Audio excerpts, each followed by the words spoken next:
Prison jail guards of Reddit. What's the weirdest crap you've seen while walking past a cell on your patrol?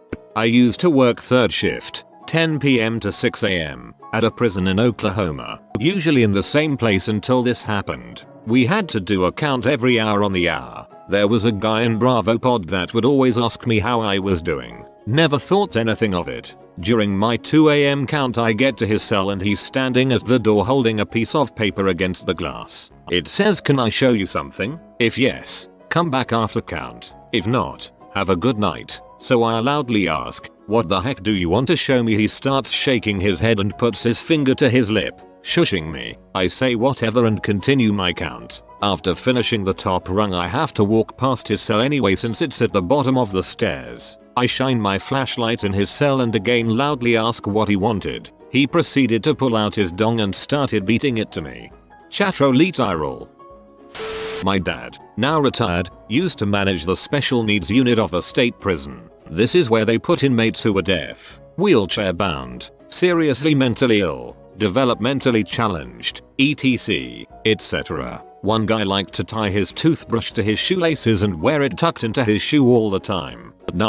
It wasn't a shiv. He just found that doing it kept the voices away. Another inmate worked in the cafeteria and liked to use the miniature powdered donuts as demon binoculars to scan for, you guessed it, demons. He was super duper dark skinned. The powdered sugar around his eyes really contrasted. I work at a level 5 supermax prison in a small southwestern Virginia town and we had this guy. This guy. He kept getting his ass kicked and normally we kind of know why it's happening, but in this case, we didn't. Come to find out, other inmates thought he had drugs. One day we caught him with white looking powder on his nose, so we had to take him out and drug test him and cavity search him as well. This happened 4-5 times over the course of 5 months and he passed every test and search every time. Well, one day we caught him. This guy was beating off, letting his jizz dry, crushing it, and snorting the crap. Good times.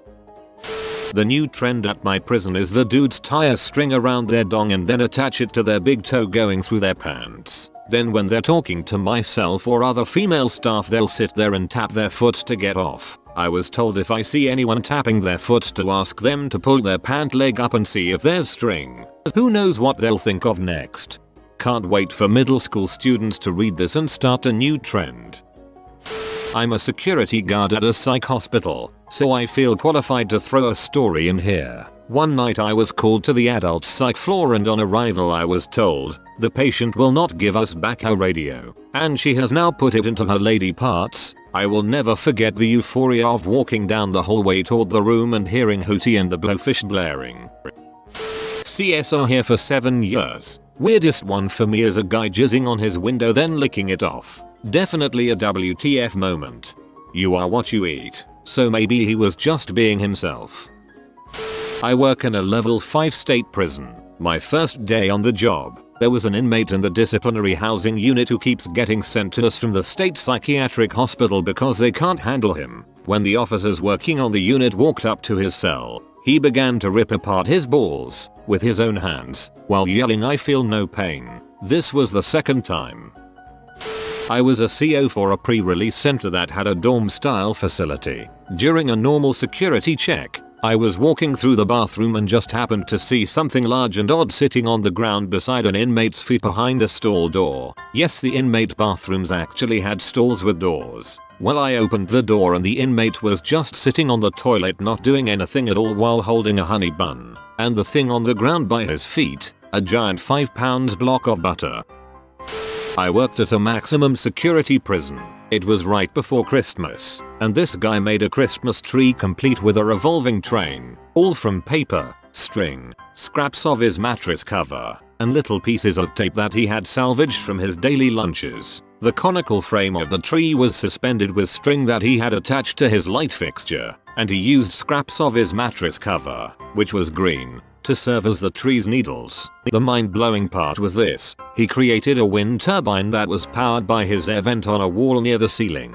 The turbine, complete with functioning gears that he had made out of paper, turned a shaft that served as the trunk of the tree. At the base, The shaft revolved and was attached to origami boxcars that circled the tree. At first glance, I didn't understand what it was until another officer who regularly worked the unit came by. When he saw my look of awe and confusion, he was allowed to keep it up for a while but was eventually required to take it down. I think he got a write-up or sanctions for destroying his mattress. It was incredible. Another guy painted an incredible picture of an angel on the wall of his cell, complete with a full scripture verse, with fesses. I worked in a small jail in my home district. The most memorable character I had the pleasure, or rather dismay, of meeting was known around the jail as the Serpent. I kid you not, during shower time this guy would completely soap himself up and wiggle slide around the room, hissing violently. Lots of other great and significantly more disgusting stories, but that's the one which stood out for me the most. If I got a life sentence, this is the kind of crap I would do to pass time. Corrections officer here. I was leaving work one day when I was told to head to the infirmary. We get there and the inmate is trying to off himself. How? Glad you asked. He had bitten his IV in half and was trying to suck all his blood out through it. He also made several attempts to spit it on us. I love my career, always something new to deal with. One WTF moment was this: one kid had collected newspapers and turned his cell into a human hamster cage. When we extracted him, he was balled up under his bunk like a hamster. The place even smelled like a hamster cage. God, I wish you had given him a hamster wheel connected to a gen to power the prison. I just asked my former roommate, and this is what he had to say. Dude was in a holding cell, padded, said he saw angels and crap, proceeded to tear his own balls off, chewed on them, then lit them on fire with batteries he had smuggled up his ass. Dude is out on the recreational yard, right? He has a necklace made of chicken bones, sewn together. We're like WTF. So a few of us approach this obviously crazy man and ask, you know, what's up with the chicken bones? He says they're part of his religion. They're allowed to have religious items. Wixons have bags of sand, stuff like that. We ask what religion. He says sorcery. We quietly chuckle when he throws himself to the ground and starts screaming sorcery. So we subdue the guy and we ask him, dude, are you alright? He goes, yeah man, it's my religion. Sorcery. I was searching a guy's cell with another company. We pull out a welding gun, homemade, a Lockina Skok, homemade flail,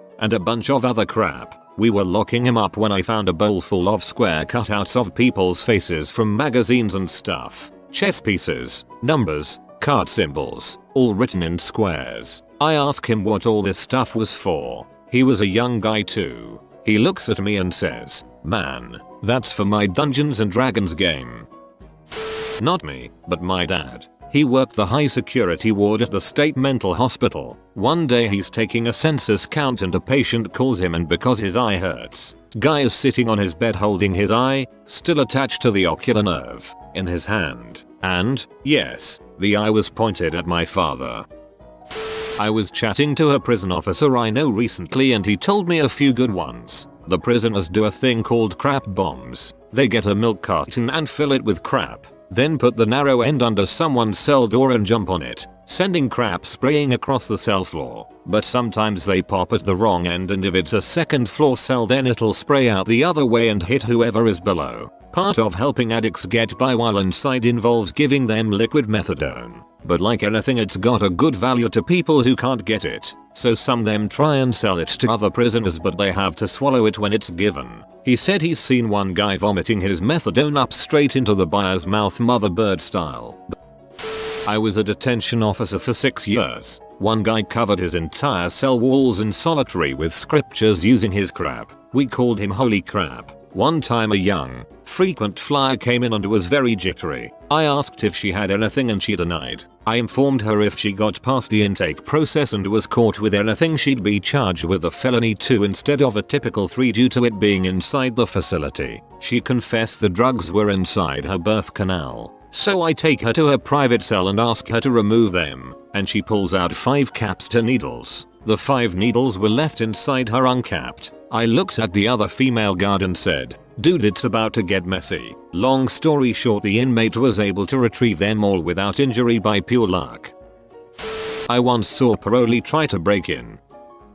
I worked in the county jails for the first 4 years of my career. We had a horseshoe-shaped hallway with 5 or 6 safety cells. These cells are used for inmates who are a danger to themselves. The walls are padded but still fairly hard, and the inmates' clothing is removed and replaced with a heavy garment they cannot make into a noose. Checks are conducted every 15 minutes, for obvious reasons. One day, I had an inmate who had that wide-eyed, 1,000-yard stare with a very unsettling smile on his face most of the time. During one of my checks, I offered him a styrofoam container with some bread and cold cuts. He hadn't been eating, so I was happy to see him take it. He opened the container, removed the bread and stared at me through the glass from about a foot away. I saw him reach his hand behind his nude body and watched his face strain a bit. When he brought his hand back up, he was holding mushy crap which he smeared on the bread and then pressed the 2 slices together. While continuing to stare into my eyes and smile, he took a huge bite from his homemade crap sandwich. I was in disbelief and walked away halfway gagging. When I returned a few minutes later with more deputies, the sandwich was gone and he was licking his fingers. An old co-worker had previously worked in Guantanamo Bay. She said she once had to get on the PA system while an inmate was showering to say, "Detainee, remove the shampoo bottle from your rectum." I was a co in a maximum security prison for around 2 years. Saw a lot of really weird things. The one that stuck with me the most was watching a small white man who was covered in tattoos eating a mini cupcake out of a huge black inmate's butthole. The little white guy was a white supremacist and it was entirely consensual, although I still took both of them to the segregation unit. The weirdest one I didn't experience firsthand, but the other shift told me all about it. A man had stuck the pointy end of a spork down his pee hole and had to be taken to medical. When the doctor removed it, he got agitated and this time stuck staples into the spork so that when they tried to remove it the second time it would catch like a fish hook. They had to take him to the emergency room at a nearby hospital and fillet the man's dong open to remove it. The third time a few weeks later he just cut what was left of his mangled dong off. I've seen people using a toy made of dried compacted poop. So basically, they did butt stuff with butt stuff. My CO friend told me the story of Battleship Guy. So one day when he was booking in new inmates, he was giving them a physical inspection to note any problems. He realized the guy had tied a string around the base of his dong and the shaft was really lumpy. After asking the guy about it, he sent him to medical to get it sorted out. After questioning, the inmate admitted to stealing ceramic pieces of the board game Battleship while at his last prison. He would then use one of the blades from his razor to cut open his dong and insert the pieces under the skin of his dong and waited for it to heal. In all, Battleship Guy had 14 pieces under the skin of his dong. Not just the small ships, he had the large ships in his dong too. So I'm not a jail guard or anything, but I was in jail for a couple of days. Weird snafu with fingerprints or something caused me an extended stay after a night of a little too much fun. Anyway, I was put in population for a day, and when I got there I found a dude that exclaimed rather loudly that he'd suck a dong for a soup. Now I neither had soup, nor a reason to take him up on his offer. But about 3 hours later I noticed another inmate in a rather cheery mood, and the soup guy had a pack of ramen noodles in his hands. My old martial arts teacher was a prison guard for years. These are his stories. The poop guy. One guy was just a depraved psycho who liked to smear crap all over himself and mock the guards because nobody wanted to go in there and grab him to throw him in the shower. So instead, they got a powerful fire hose and blasted him and everything in his cell clean. Seemed to work quite well. Fork dong. He liked to put forks down his dong. The golden staff, that is. He was infected and he knew it. He used it as a weapon by constantly cutting himself and trying to smear people with his blood around the eyes and mouth. Let's just say the cameras were pushed aside a few times away from his cell. The nutball. This was a 5-foot Weasley guy on M10 guards could not take him down. There is footage of this tiny guy surrounded by guards rolling around and he's still in a boxing stance bouncing on the spot, blood dripping down his face. Last was playing in God mode. My mom is an RN at a prison. She said one dude peed in another guy's shoes, so the other guy peed on the initial pee perpetrator's face while he was asleep the following night. It was a literal peeing contest. I was CO for 5 years. Spent some time working in AdSeg. There was a guy who could fell it himself. Just the sound was enough to turn my stomach. One kid had what he called a pillow partner. The most dangerous inmate wrote children's books. We had a serial killer who only killed rich gay men and was an expert martial artist. He could do splits all Van Damme style. While doing my routine rounds one night, I witnessed a gentleman stick his hand up his anus well past the wrist to extract feces and throw it against the wall, consume it. Most disturbing thing I have witnessed for sure. I was officer for 5 years. One incident happened while I was walking the top tier at High Desert State Prison. While I went from pod A to pod B from the middle doors, all the white inmates at the tables on the bottom tier just started giggling as I approached one of the cells. In my head I was wondering, why the frick are they just giggling like little girls? Then as I passed the cell and looked, and I saw one guy sitting next to another guy with his arm around him. He was giving him a handy. The bottom tier exploded with laughter. My wife has been a detentions officer for 8 years now, and I get these stories almost every night. She mainly works with the behavioral observational inmates, mental cases. Her top story is an inmate with a colostomy bag who used to rent out the hole in his side for guys to frick. Another inmate had a walker. Whenever he would get an apple or orange at lunch, he would stab it onto the legs of the walker and use it as a butt toy. They finally had to take his walker away and stop giving him apples or oranges for lunch. One of the gay tanks had a wedding. They stitched toilet paper together to make a wedding dress, did makeup with the dye from Skittles, and even had a bouquet of flowers made of toilet paper dyed with Kool-Aid. They even had little name cards to show everyone's seating arrangements. She wasn't there for it, but there was a guy in her jail that popped his own eye out with a spoon. Another guy ripped one of his testicles out of his scrotum and unraveled it. They came in to find him playing with it. I'm not a guard, but my class to Radia County Jail once. As the sheriff took us past the padded cell, he pointed out several chip marks in the small glass window. Turns out an inmate had pulled out her own tooth and attempted to chip through the window with it. In no specific order, a butt plug fashioned out of soap, a guy furiously jerking off with the cell light on, not trying to hide anything. I mean, he was freaking going at it. Crap art is hideous, especially when mixed with period blood. Guy went to the hospital for stomach pains. Apparently he tried doing butt stuff with his radio and it went past the point of retrieval. Serious, ex-prisoners of Reddit. Who was the most evil person there? And what did they do that was so bad? Hands down. So this lady was married.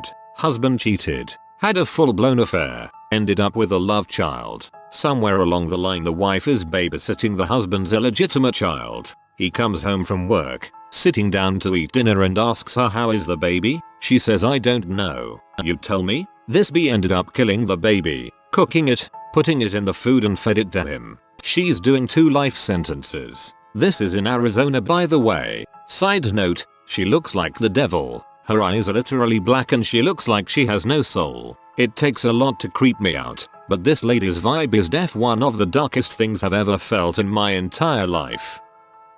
Not exactly evil per se, but he sure as heck didn't comply with the COs. Apparently he had refused to give them any information on himself, didn't use his phone call, and they couldn't seem to figure out who he was. Never spoke to anyone. Heard from some other folks he had been held for months. Not sure what he did, but no one seemed to wander within a few feet of him. I ended up asking one of my friends about him. My friend is in and out of the county jail all the time. Apparently he was released after 3-4 months. They gave him back his keys and stuff and let him go. I guess he was costing them too much money to feed and babysit. I always wondered what would happen in that situation. They just keep you there. Thanks for sharing. So, not my story, but my buddy's. He was a 6'4", 250-pound guy. Played football in community college, but didn't know what he wanted to do in life. So, he became a prison guard. He's a super nice and friendly guy, and was apparently nice to the inmates, so they never gave him any crap. He was the only prison guard they could have cuffed this one guy, because he was polite to him, and wouldn't try to attack him. The guy was apparently a serial killer. Had something like 24 victims or something like that. He put a couple of guards in the hospital. My buddy said he would just sit and talk to him occasionally, which is why the guy wouldn't try to kill him. It was the serial killer that suggested he join the Navy, so he could go out and see the world. Imagine that crap. You find purpose at the behest of a serial killer. That's chillingly awesome.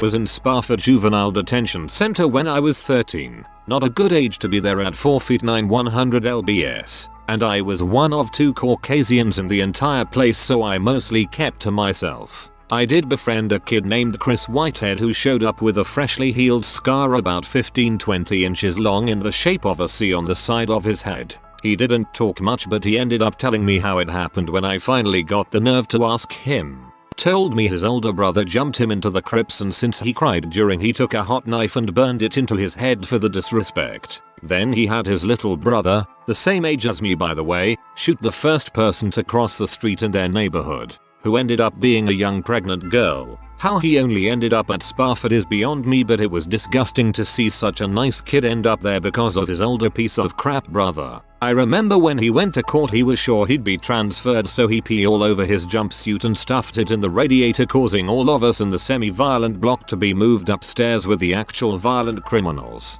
I think the kid I'm referring to was only on mine because of his age. The staff members there gave everyone their permission to beat the living crap out of him when he came back, but he never did because he got transferred, thankfully, because his brother ended up there too and was fully on board with the beatdown his brother was going to receive. Really glad they shut down that place because they were running drugs and a prostitution ring on the female side, and the treatment of the kids there was disgusting to say the least.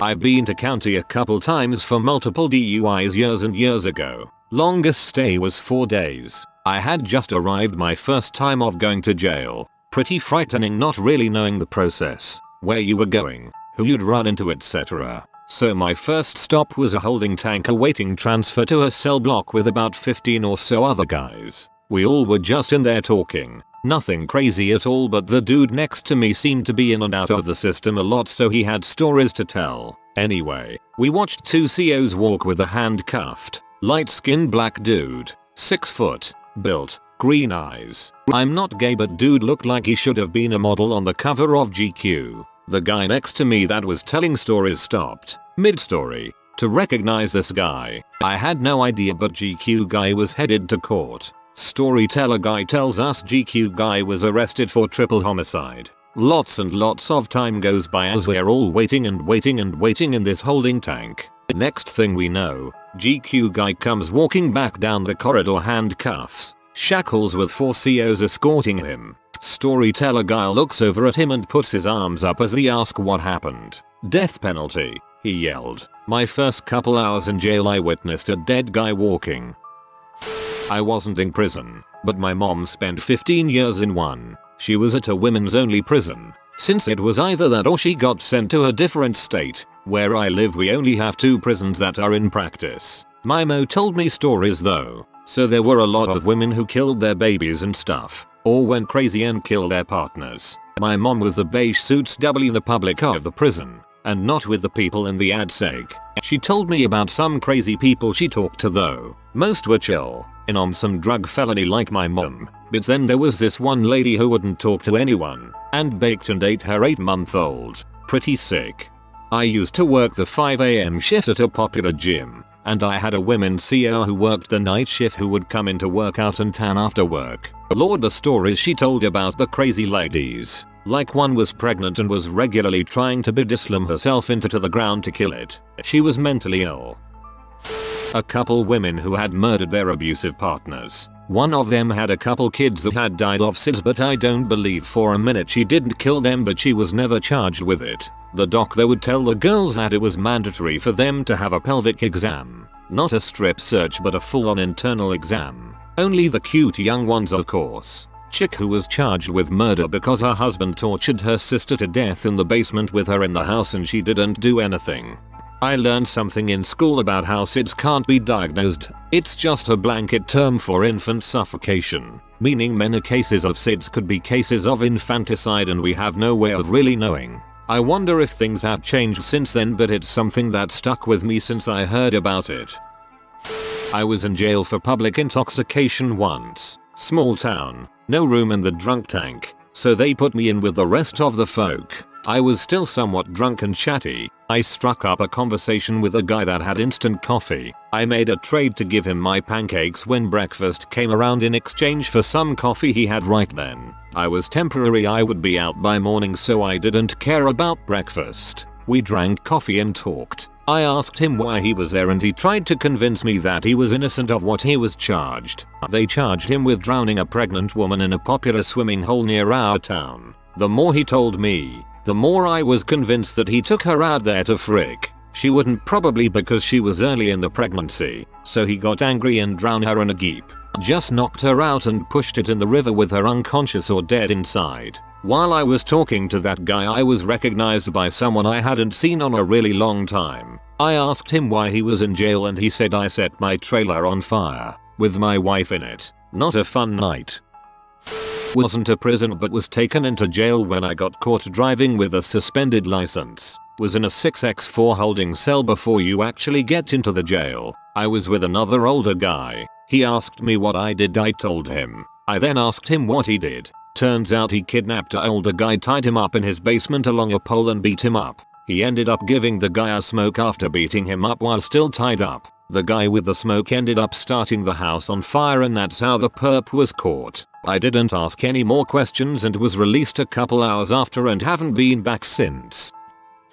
The prison where I processed had an old guy who was in there for some particularly heinous stuff. With the help of his wife and another woman, he ran a daycare. At this daycare, the three of them not only physically shamed the children and forced them to perform obscene acts on each other, but also videotaped and distributed the videos to other sick fricks. I would like to add that they only received life sentences as a result of the videotaping and distribution of the videotapes because our laws are extremely lax on this type of crime, while drug dealers spend 15, 20, even 30 years in prison. I saw diddlers in there who only got a year or two. Unfortunately, while this guy got his comeuppance, it brought about a change in legislation that protects diddlers. You see, when other convicts found out what this guy had done, a group of them held him down, shoved a broom handle up his butt, and broke it off inside of him. For what he put those children through, I still feel this was quite lenient, and he deserved far worse. But he now stays at the processing prison because they have the adequate medical facilities to manually evacuate his bowels every day because he can't no longer defecate normally.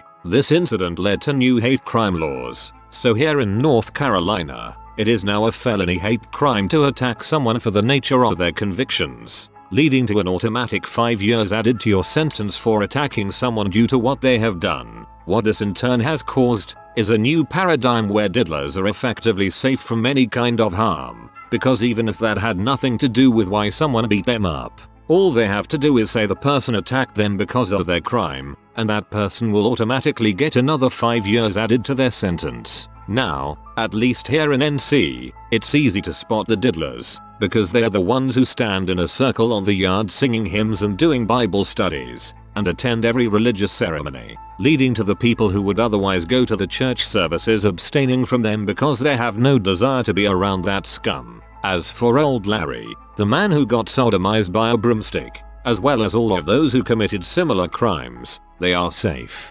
Unfortunately, was in jail with a volunteer fireman who got charged with 47 counts of arson. He mostly targeted abandoned buildings but also burned down several inhabited houses, a daycare during business hours, and an animal shelter. He wasn't remorseful at all and was absolutely cold-hearted towards his victims. I was in for my 4th misdemeanor pot possession and this guy was my bunkmate. I think the people who run the prison system are the most cold-hearted people of all. When I was in, they put a small framed kid who just turned 18 in the cell with a convicted diddler who was very dangerous and HIV positive. The kid was in for minor theft charges. They allowed that sick frick to violate that kid and give him HIV. They knew he would attempt to debauch anyone they put in the cell with him and they put one of the most vulnerable person in there. The US prison system is akin to human trafficking because they profit from each individual that's incarcerated. If that isn't one of the worst things that happens today, I don't know what is. The land of the free has more people incarcerated per capita than any other country on earth. Oh my god, they ruined that kid's chances. He won't rehabilitate. Former TDCJ correctional officer, for a very short period of time. I currently work as a consultant and am in and out of prisons all over the country just about every week. At TDC, offenders used to have these things called travel cards where we could read about the nature of their crimes. I refused to ever read them. I didn't want to know why offenders were there. We were frequently told to be firm, fair, and consistent. Another thing we always got told was to make sure an offender always had exactly what they were supposed to have, nothing more and nothing less. So if they were supposed to have a second pillow and didn't, we were supposed to give it to them. Someone told me about one of our offenders one time. This guy violated his 2-year-old daughter. He cut off her feet and eventually killed her. My daughter at the time I heard this story was 4. When she is afraid of something, she immediately clings to me for protection. I am her father. In my daughter's eyes, that's what I do. I protect her. I didn't have to teach her to cling to me. I couldn't imagine this 2-year-old girl living in a world so dark that the person she was supposed to instinctively cling to for protection was violating her. That the person she was wired to love automatically was cutting off her feet. Who else does she turn to when that is happening? I never wanted to read the cards because I would never be able to give an offender what they were supposed to have, knowing some crap like that. I heard of one other offender that lost his temper and slammed his 3-year-old son's head into the concrete floor so many times that the head reportedly turned to mush. I cut off the person telling that story and told him I didn't want to know more or which offender it was. That first guy is probably the most evil in my book. I've been in contact with a guy who got his ex-military cousin hooked on H, then terrorized and killed him out of pure badness. Him and another guy strangled and stabbed him, then cut his head off. My man went on a 3 or 4 day drink and coke binge, sitting out the back of their apartments kicking the guy's head around like a football. I was also a few feet away when a hitman who was in for lining 4 guys up and shooting them all in the head was attacked and had his throat cut. You're asking about evil, but these guys behave normally in jail. The first keeps his head down. The second has grandchildren visit him every week even though he's doing a 35 years bit and will never be released. My dad told about a guy he met called Kaluga, which is a reference to a local sweet candy. This guy was a robber since his 13 and got caught at 20 for an intended robbery with a gun. When he was released 10 years later, he went and killed the cop that caught him and got another 10 years. What's crazy is that despite those horrid events, he is always a nice and cordial person. Another story my dad told me was about this guy that killed his wife and ate her. He also murdered his daughter. It's a rumor that when he was caught by detectives he was making soup with his daughter's meat. Creepy as frick. I've never been to prison jail, but I got my ex locked up for a bit for assaulting me, and because he was from out of state, had to sit his happy butt in county for 90 days due to being a flight risk. For context, he shoved me so hard, I flipped over the back of a couch into a table, shoved me into a door bruising my back on the doorknob, then slammed my face up against a mirror so hard it gave me a nosebleed that wouldn't stop. He told me later, because of course I talked to him again, right, what a freaking catch, that he thought he was in there for nothing. There were dudes on the same floor in there for beating their girls bloody with pipes and already talking about how bad they were gonna beat them when they got out. How I should consider myself lucky cause those girls are gonna die when those guys get out. Please don't worry y'all, I'm alive, married to an actual son and living my best life and haven't heard from this dude in almost 9 years. You do not have to justify putting away someone who assaulted you. You do not have to give examples of his bad behavior. You take good care of yourself. I slept next to a dude that brutally murdered a 3-year-old boy, beat the child to death. Matthew Moat was the boy's name. Don't Google it if you want to sleep tonight. I was taught to play cards by a man that killed 2 women in a robbery with his wife as the co-defendant. His name was Martin Woolley. I went to classes with a guy that murdered 2 people execution style at 16. He was in his 40s when I met him and I thought it had mellowed. He'd murdered 2 other people inside and beaten both cases. Talked about it at dinner like it was nothing. He seemed pretty evil. I only knew him as Big Shorty. I saw 2 guys hold a younger dude in his 20s hand in a steel door and then slammed it. Broke the bones in the back of his hand. The couples, I believe. He screamed and melted to the floor. One of the guys holding him kicked him while he lay crying in the floor. He seemed pretty evil. One of them was Rooster maybe? Oh frick it. Isn't that enough? Do I win something for living through the presence of this evil? I know what it looks like now. I mean, people say he's evil and I look at him and go no, that's just a run-of-the-mill butthole. There are many of those. Evil, real evil, is harder to come by and I pray you know it when it's close. I've been an inmate 5 different prisons. At each place I found it was the guards. Not all of them though. Some just wanted a paycheck. Some wanted to actually help people. Then you have the people that come in and do everything they can to make your life a living heck. I've seen guards physically shame and assault inmates, beat them, starve them, turn families away for visits, some driving as much as 4 hours one way. Every prison has its bad inmates. The serial killers, the diddlers, the crazy people, the gang members, but for the most part they don't bother anybody unless you deserve to be bothered. They might have done some bad crap to get themselves in there, but just because you lost a few screws in your head and killed people doesn't mean they were stabbing other prisoners every chance they get. The guards, referring to the bad ones, are the ones who come in and take it out on us when we haven't done anything to them. When people get sent to these places and put in some type of effort to better themselves, the guards take whatever they can from you and degrade you until you don't even feel worthy of being human. To me that's evil. I know a guy who's currently in prison and he says they don't talk about what they're in for, just how much time they're serving, and that generally people leave each other alone. He's never said a word about the guards and I'm hesitant to ask since I know that our letters can be read. This is from a friend who was locked for fraud with Isaac Donko aka Young Diz. I think it was an HMP Belmarsh. The guy kidnapped a youth and stripped him naked, cut his hair, got some 14-year-olds to beat him with poles and poured boiling water on him, while the youth's parents were on the phone, just because he didn't want to go cunch for him to sell drugs. He's a rapper as well, known for one of the most sickening verses about a dead 14-year-old boy. They took 2 of my tunes down. CJ's mum kept shedding tears. Somebody tell her I don't give a frick that her son ain't here. Ever since her son got dropped, the whole block ain't done crap. And I was laughing when I saw the pic of the mum just buried her kid. The man is freaking tapped in the head. Some man in London are so washed. I was in jail, not prison, several times, and most of the inmates were cool. Not saying they didn't deserve to be in jail, but there was genuine camaraderie. The COs. CO is correctional officer. The guards were the evil ones. They would deny us things like soap to wash with, make us ask 3 times when we were out of toilet paper, that kind of thing. I talked to one of the COs about it and he said they're insecure. He said that as a CO you have to have a certain level of confidence and inner belief in order to tell another grown man what to do. Some of the COs didn't have this and the way it came out was bullying. So yeah, the real evil is in the jailers, not the captives. I also generally think adverse selection applied here. Basically, the type of people who apply here are the type prone to this. Most of the COs from my high school class were guys with failed ambitions to be a cop and a tendency towards abusive authority. I got busted for my last DUI a few years ago. Sober from alcohol now thanks to therapy and medical marijuana. No thanks to the 4 months I spent in a Connecticut prison. One day I had a court trip.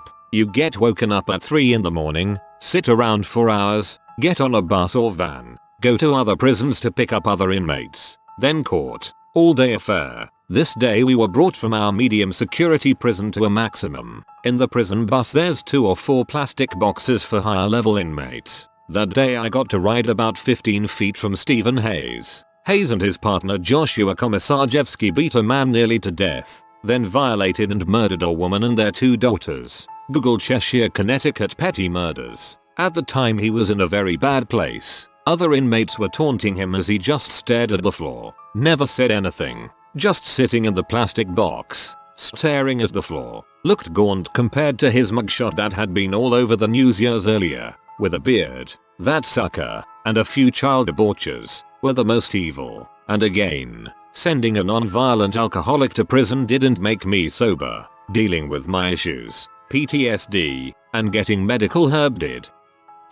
One of my friends was in for manslaughter. I met him in there but he seemed like a pretty straight up dude. Did his own thing. WE. The night before this happened I was chilling with someone on my range in their cell. He was acting shifty, almost like he was prepared to leave the jail. He had all his stuff packed into garbage bags and said goodnight to all of us. He ended up rolling on someone at 7:30 AM the next day with 2 other people from different units. Too much traffic in the morning so guards can't really notice when outsiders from different units come onto their units. There was a lockdown and I haven't heard anything until someone fished me a message as to why we were on lockdown. My friend ended up getting jumped by 3 people, 2 stabbing him and 1 hitting him with a lock and a sock. We were on lockdown for just over a week, and when we were released I started making a home brew in my cell. I ended up getting my cell searched and I went to kangaroo court that was sped up by my C4 because I was getting released in 2 weeks from a 2-year sentence.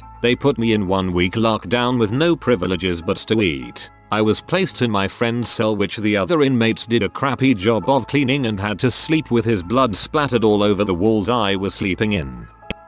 Serious, former convicts of Reddit. What did happen to pedophiles in prison? I was just in a high security felony wing of jail waiting for extradition to another state, not in prison at the time. Well, the few that came in were told to go to seg or get their freaking heads busted every day till they did. The one dude came in and refused to leave, was yelled at, spit on, and threatened until everyone had enough. 3 dudes ran up in his cell and threw him the most vicious beating you can imagine. I remember him crawling out of his cell and the dude pulling him back in for more. I could hear the bones breaking from 20 feet away. He died on the way to the hospital. All the guys that took part were there on murder beefs anyway, so the extra 5 years they got was worth it to them. This was an extreme case as the jail was overpopulated and they tried to sneak the chomas in Gen Pop because seg was full. Everywhere else I was incarcerated they keep the touchers far away from us. I was an HDSP for some time due to a drug crime. I ran with the Pacer car. Hispanic, not gang related. Cartel members okay. Upon entering while in the fish tank 30 days in your cell with a cellie, you see a caseworker who asks you if you want to hit GP, general population, or protective custody. Here you can choose. If you're stupid, molested a child and select GP, the moment your stay in the fish tank is over you are moved to the level 3 yard. Once in level 3 your cellie will ask you your pre-sentence investigation report. This will have your crime, and if you talk to the cop sect, this paperwork will be handed over to the key holder, the leader of the car. If you're clean, no issue. If your paperwork is dirty for molesting a child etc., they will tell you it's okay, we all make mistakes sect. In the background we are planning to take you out. For us it was either pay the Southsiders to clean our mess or we can keep it within the Pacer car. HDSP is in the desert and the yard is covered in rocks. We would wait until chow time. Dinner during winter, breakfast during summer. When we had cover of darkness walking to the chow hall we would have pre-planted a special rock. Nearing said rock the line would lose its form and the selected person picks up said rock and slams it against the person's head as hard as possible. Normally person would drop, bleed, and we continue as nothing happened, throwing away used rock. If a person would not drop back, 1 and 2 would either start beating up the person. Really depends on how bad they fricked up. If it was a true frick up, a shank would be used. In 2 years only saw this happen 2 times, none by the Paisars but by the Southsiders. Spent 10 months in the Texas prison system for manslaughter. For your information, first offense, and it was an accident, which is why it was a short sentence. They were typically berated and yelled at pretty badly. Most of them that stuck around the Gen Pop dorms were honest and just pervs. She was 16, he was 22. That kind of crap. We had one guy, raped both his daughters from 4 on up. Finally his then 14 YO hid her cell phone and recorded it happening to her younger sister. Spoiler, this is graphic. One night I woke up to pee and my neighbor, bed at my feet, we were in rows, pulled me back down, told me not to go to the bathroom. I'm new to this and don't know any better and brushed it off. Anyways, 3 guys had the Chester pinned down raping him. At this point all I really saw was blood or crap and then his face. It looked like a sock wrapped around a broomstick shoved sideways in his mouth to keep him quiet. The scary part was the sound. There were 56 men in this dorm. There wasn't enough sound to wake up hardly anyone. All this lasted maybe 1 second and I went back to bed. I didn't sleep that night or the next at all. That man spent the rest of the time I had there with his head down or swinging wildly at anyone who even looked at him wrong. The worst part is most everyone acted like it was normal and I didn't do a dang thing about it. I went with the flow. I lived in the same large, gymnasium-sized room for 5 months with him and could never look at him knowing I didn't help. Prison is heck. People act like it's what they deserve. If our government selects spend 1 week in a prison we would see reform so fast. I only made it because I was smart. A few well-respected people basically said this guy's not coming back, don't frick with him, and I would build a tattoo gun or radio, steal from work, Guards never looked twice at me. I still got stabbed, got beaten and had to hurt a few people. For anyone wondering, I crashed going 14 miles per hour over the limit. 74 in a 60. My best friend didn't have a seatbelt on and flew out when we flipped. I doubt I'll ever be normal and can hardly live with myself some days. I admitted to the EMT to drinking 4 hours prior to the crash. I thought my legs were broken and wanted to be honest before I got pumped full of meds, and even though I knew I was okay to drive and the blood work came back negative, a cop had me saying it on video and I got charged with manslaughter, apparently screaming sorry at the top of my lungs at my dead friend's body looked bad to, according to my lawyer, and made me look guilty. I signed a plea. Ex of mine went to prison in Brazil, said an offender came in after he was processed. Both the inmates and the guards dressed him in a dress, wig, put lipstick on him, put out cigarettes on him, and beat the crap out of him. I didn't know if he made it or not. Probably true. A family member spent a few months for gun-related charges back in 2004 in the Presidio Central de Porto Alegre. He said it's pretty much heck on earth. They check into PC or they get the business. Most Chesters I encountered in jails and prisons were older, white guys. There were a few there for sexual relations with girls who were 15 when they were 18, and they are generally left alone as it is a situation many people might find themselves in as an 18-year-old kid. Older dudes do not get that leeway though. They are beaten, extorted, robbed, raped themselves, or killed by the alpha inmates. They really didn't like to kill the guys at the camp I was on as they are, like I said, older white guys. They typically have money on their books and go to commissary every week. They are an endless source of hygiene products and snacks. I've seen a line of inmates outside of a Chester's cell door with a list of items they each want him to order. For his sake, he better hope he's got the money on his books to satisfy all their wants. If he doesn't, it never ended well for him. At a county jail I was in northern VA 1997, they would bring food carts up to each block with the appropriate number of trays drinks for each inmate to receive one meal. It wasn't exclusive to Chester's, but if you saw a guy grab 2 trays back to back through the food slot, you knew someone either A, wasn't going to eat because of their crime, or B, they were put on a diet because whoever grabbed 2 trays thought that person was a B. Normally though, they would announce to the rest of the block whose tray they were taking to alleviate any potential confusion in case one of their boys was the guy going without. Funny part is, most people didn't even eat the food. They waited until everyone had access to their boxes. We were locked out of our cells in the day room every morning at 7:30 and made burritos, ramen, chips, meat, cheese, etc. for dinner. COs know what's going on. They don't really seem to care though. I guess overall they get it the worst. A lot of guys are there to do their time and go home, or do their time as drama free as possible. All bets are off though when it comes to Chester's. I kind of felt bad for them tbh. What makes him so much worse than me? Sure, I didn't molest kids, but what makes their crimes of murder, armed robbery and rape any less life-changing or traumatic for their victims? I did see a Chester beat the absolute dog crap out of 2 guys in his cell one night though. That was pretty rad. Dude was like 26. Girl lied and said she was 19, 15, and he got some time. He ended up throwing one of them off the chair onto a table in the day room. I never root for sex offenders per se, but that was frickin' awesome. Dude was like 26. Girl lied and said she was 19, 15, and he got some time. I can see why that wouldn't really bother anyone. When you're a 40-year-old man and raping 10-year-olds, that is a whole different ballgame. Had a friend who was a guard at a prison in Sydney, Australia. The rock spiders, as they call child molesters, were considered to be at risk from other inmates, so not included with the general prison populace. There were special units that they were kept in for their safety. Federal prison. When you first get there, your counselor will ask you if there's any reason that you can't walk the yard or be in general population. This is usually where you make the decision to do your time in the SHU all alone, or take your chances out with everyone else. You do need to have a good reason though. Child molester, gang issues, there's a hit on you from the last place you stayed, your snitch, etc. When you get settled in, the shot caller from your race will approach you. You're told something like this: you have 1 week to get us your paperwork so we can make sure you're not a chommer or have no Rule 35s. If you don't provide this in a week, we'll kill you. Here's a toothbrush, some snacks, some soap. Let me know if you need anything. Chomo equals child molester. Rule 35 equals reduced sentence for snitching on someone. So, you show them your paperwork, and if you're clean you're good to go. If you don't show paperwork, or you're not clean, you will be killed within the next week.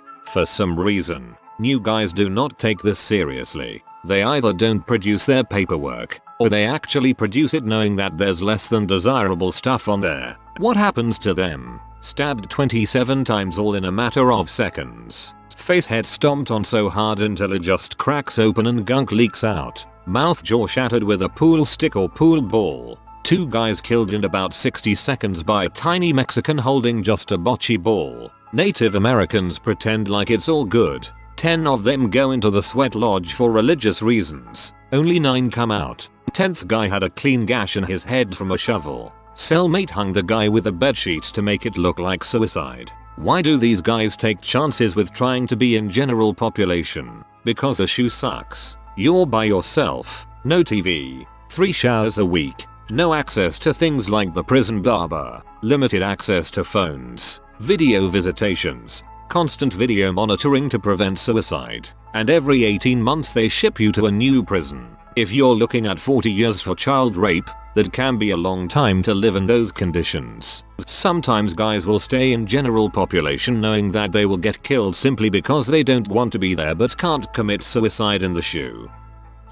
I work in a medium security state prison, and the short answer is nothing. Most COs are not allowed access to inmate records, and the ones who are don't usually spread it for fear of doing the paperwork involved with the stabbing. In our facility, inmates who act properly get a room to themselves, and this is by far the biggest deterrent to any misbehaving. Also, the saying here is in prison you can be whoever you want. Many openly lie for fear of retaliation. In the rare case where the info gets out, they will be shunned by groups they don't really affiliate with anyhow. They most often find a level of acceptance with the many religious groups inside. Also in my facility, rape is almost unheard of. The sex there is almost entirely consensual, to the point of evenly distributing the punks amongst the blocks. Almost entirely consensual. How progressive. I was a holdover once and was only locked up for 25 out the 30 days I was given. Since I wasn't threat, I was moved after the first day to a more suitable pod. I remember they didn't let them watch TV or join any activity.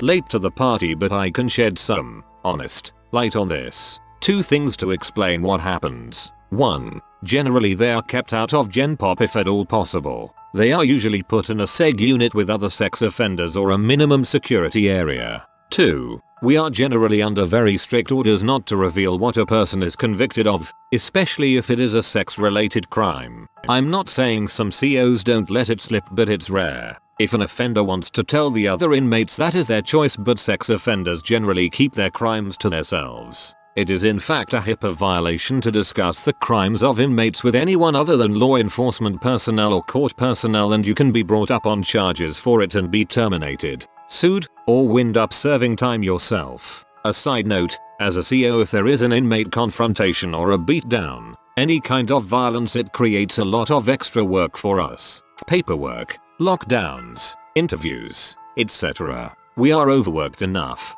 12-hour shifts for 6 days in a row, and don't tend to cause conflicts that would force us to work even more.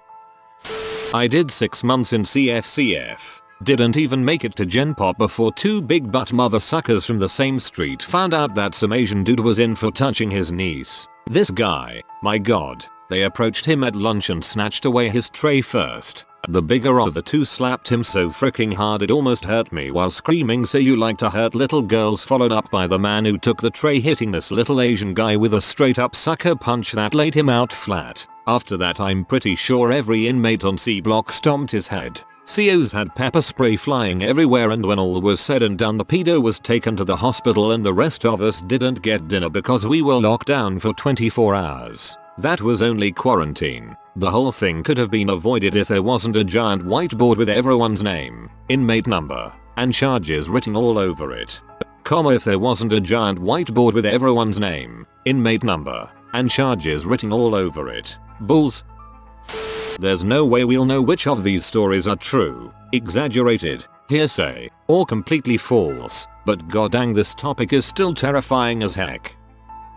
I was locked up for a month in Cook County Jail. As soon as we hit the bullpens, people were already talking about who is a child molester. When going to court, the officer would call us up for our date. I looked on the officer's desk and he had spread out all of our court cards. I looked at one guy's and he was in for protective custody. I knew it would not end well for him. Come to find out, the guy's brother was killed in front of him and he had a warrant, but someone along the process decided to put him PC with the other inmates.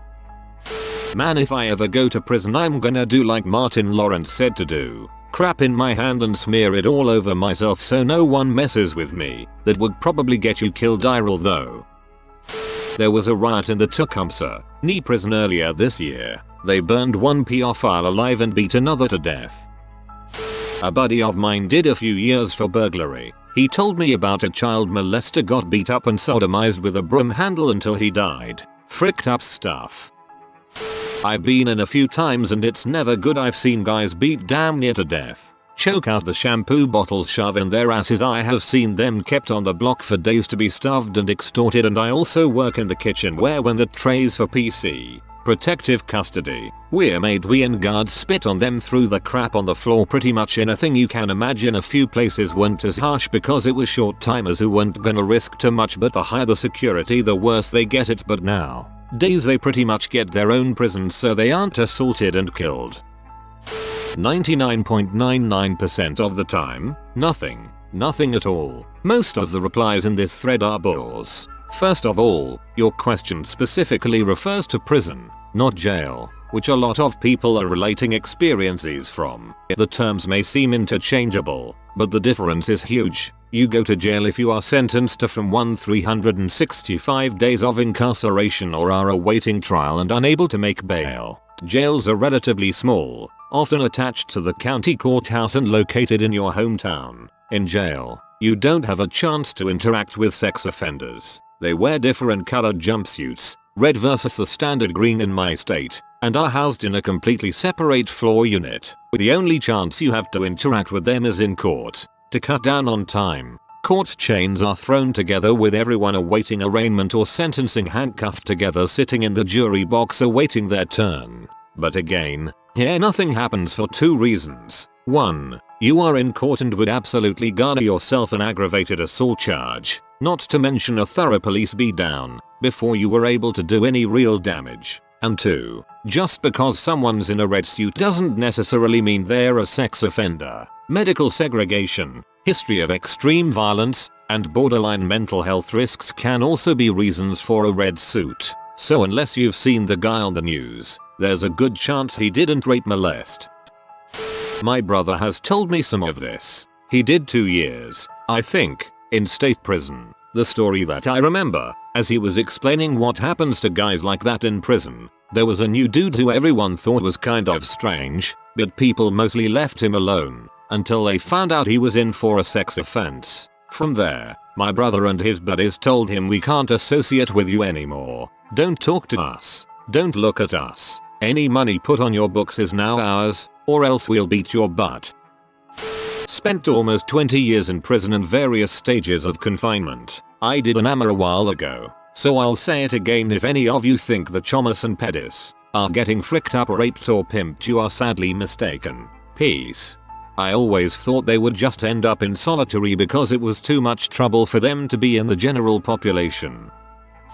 I did some time at an FMC, Federal Medical Center, for one count of possession of CP. There was a very large population of people there with similar charges. There was a program they called SOMP, Sex Offender Management Program. There were molesters, people who may have been caught on to catch a predator, tempted into thinking they were meeting an underage girl, and people like me who got caught with child P. As it was a federal medical center, we also had aging mafioso, drug dealers on dialysis, etc. The mix was about 50-50 as much as I could tell. I did about 12 months there, very light compared to the vast majority of people. It was a mix of low and medium security. Anyhow, it was very easy. None ever bothered anyone else other than some harassment. I saw one fight in 12 months, and that was about to chair, not related to offenses. In fact, It was like summer camp, softball, flag football,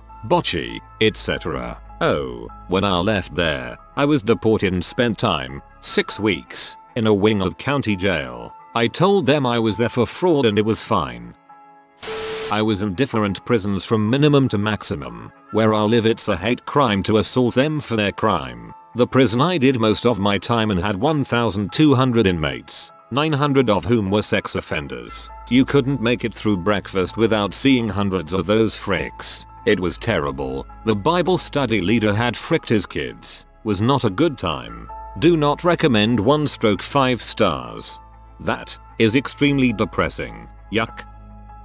I was in a federal detention center, FDC, for about a year, due to a minor related sex offense. So yes, I'm a chomo. The makeup of FDCs is somewhat unique. They're only for short term, under 2-year stays. Additionally, the whole place is broken up into tiny, 120 person units. Unlike at a regular prison, you don't get to leave your unit except for work, school, law library or religious service. I guess this makes the power of the prison gangs much smaller. I promptly lost my paperwork immediately upon entering and made up some stuff about credit card fraud. No one ever demanded my papers. A couple of people asked and were okay when I said I'd lost it. There was this old man in for KDP and no one really bothered him. But it was social suicide to be seen with him. There was a second guy in my unit who was in for KDP that also managed to dupe everyone about what he was in for. In contrast to the old man, there was a younger guy who came to our unit.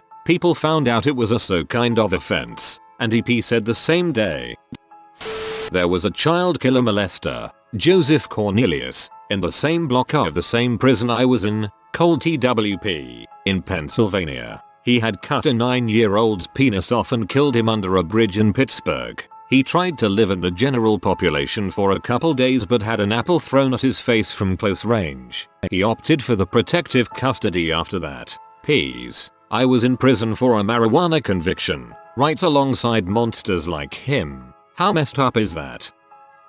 I was in county for 2 months. I second what people have said already. I don't know how, but word gets around that you are a chomo. I think it's either TV, these are generally high profile, or getting one of your people on the outside to look individuals up on the jail clerk of court's website to see what they are charged with. I saw one guy who was charged as a chomo, who later was found not guilty. Poor guy, suffering like this and you didn't even do anything. Inmates threw crap at him, threw pee at him, yell at him all night long. Just make his life miserable.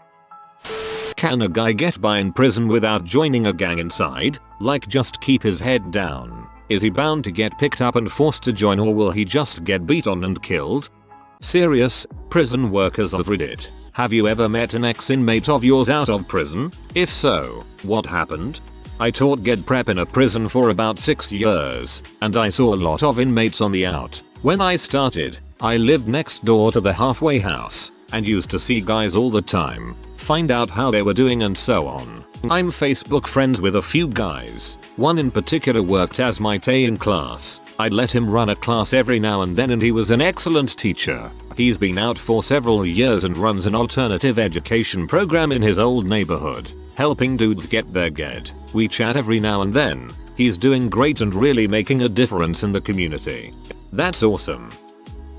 I taught yoga to inmates for a few years. One guy was being released and on the morning of the first thing he did was renew his wedding vows with his wife at a nearby park. He invited me and a few of the other yoga teachers. All the inmates I taught to were very friendly, especially given it was a high security prison. It is rare for an inmate to have a wife and family waiting for them after a 30-year imprisonment.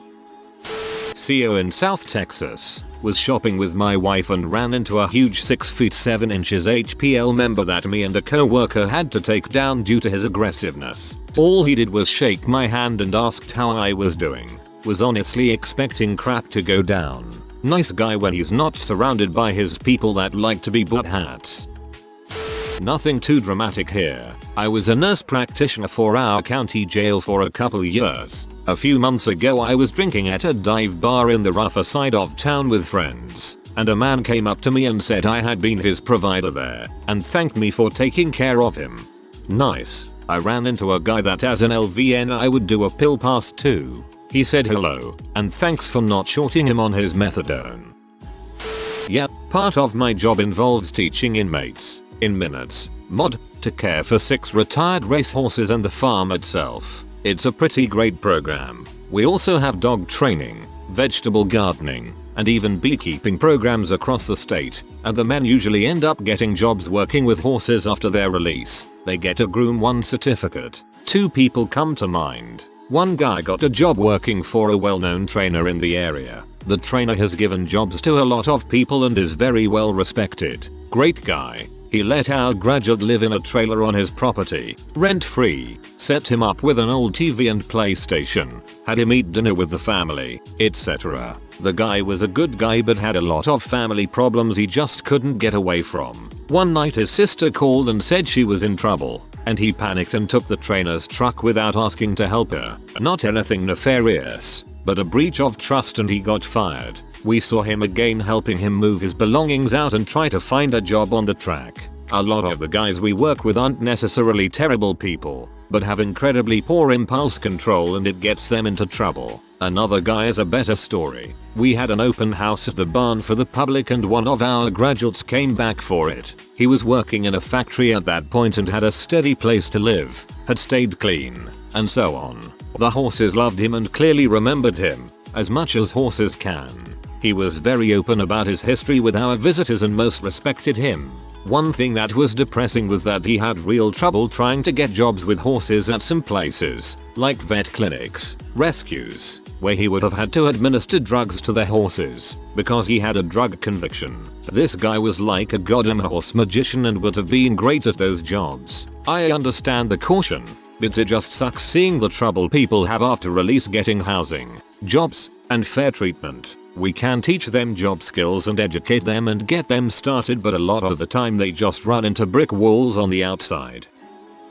I was a correctional officer from 2003 to 2010. In early 2005 I switched from cable to DirecTV, and one of the 2 installers that came to my house was a former inmate. He didn't recognize me at first, but I could tell he had placed me by the end of the visit. Nothing bad came of it, he was an okay guy, but we had a policy that said we had to report encounters like that, just in case of any future issues. After I reported it, that was the end of it, though I think he came back to my jail later on an unrelated charge.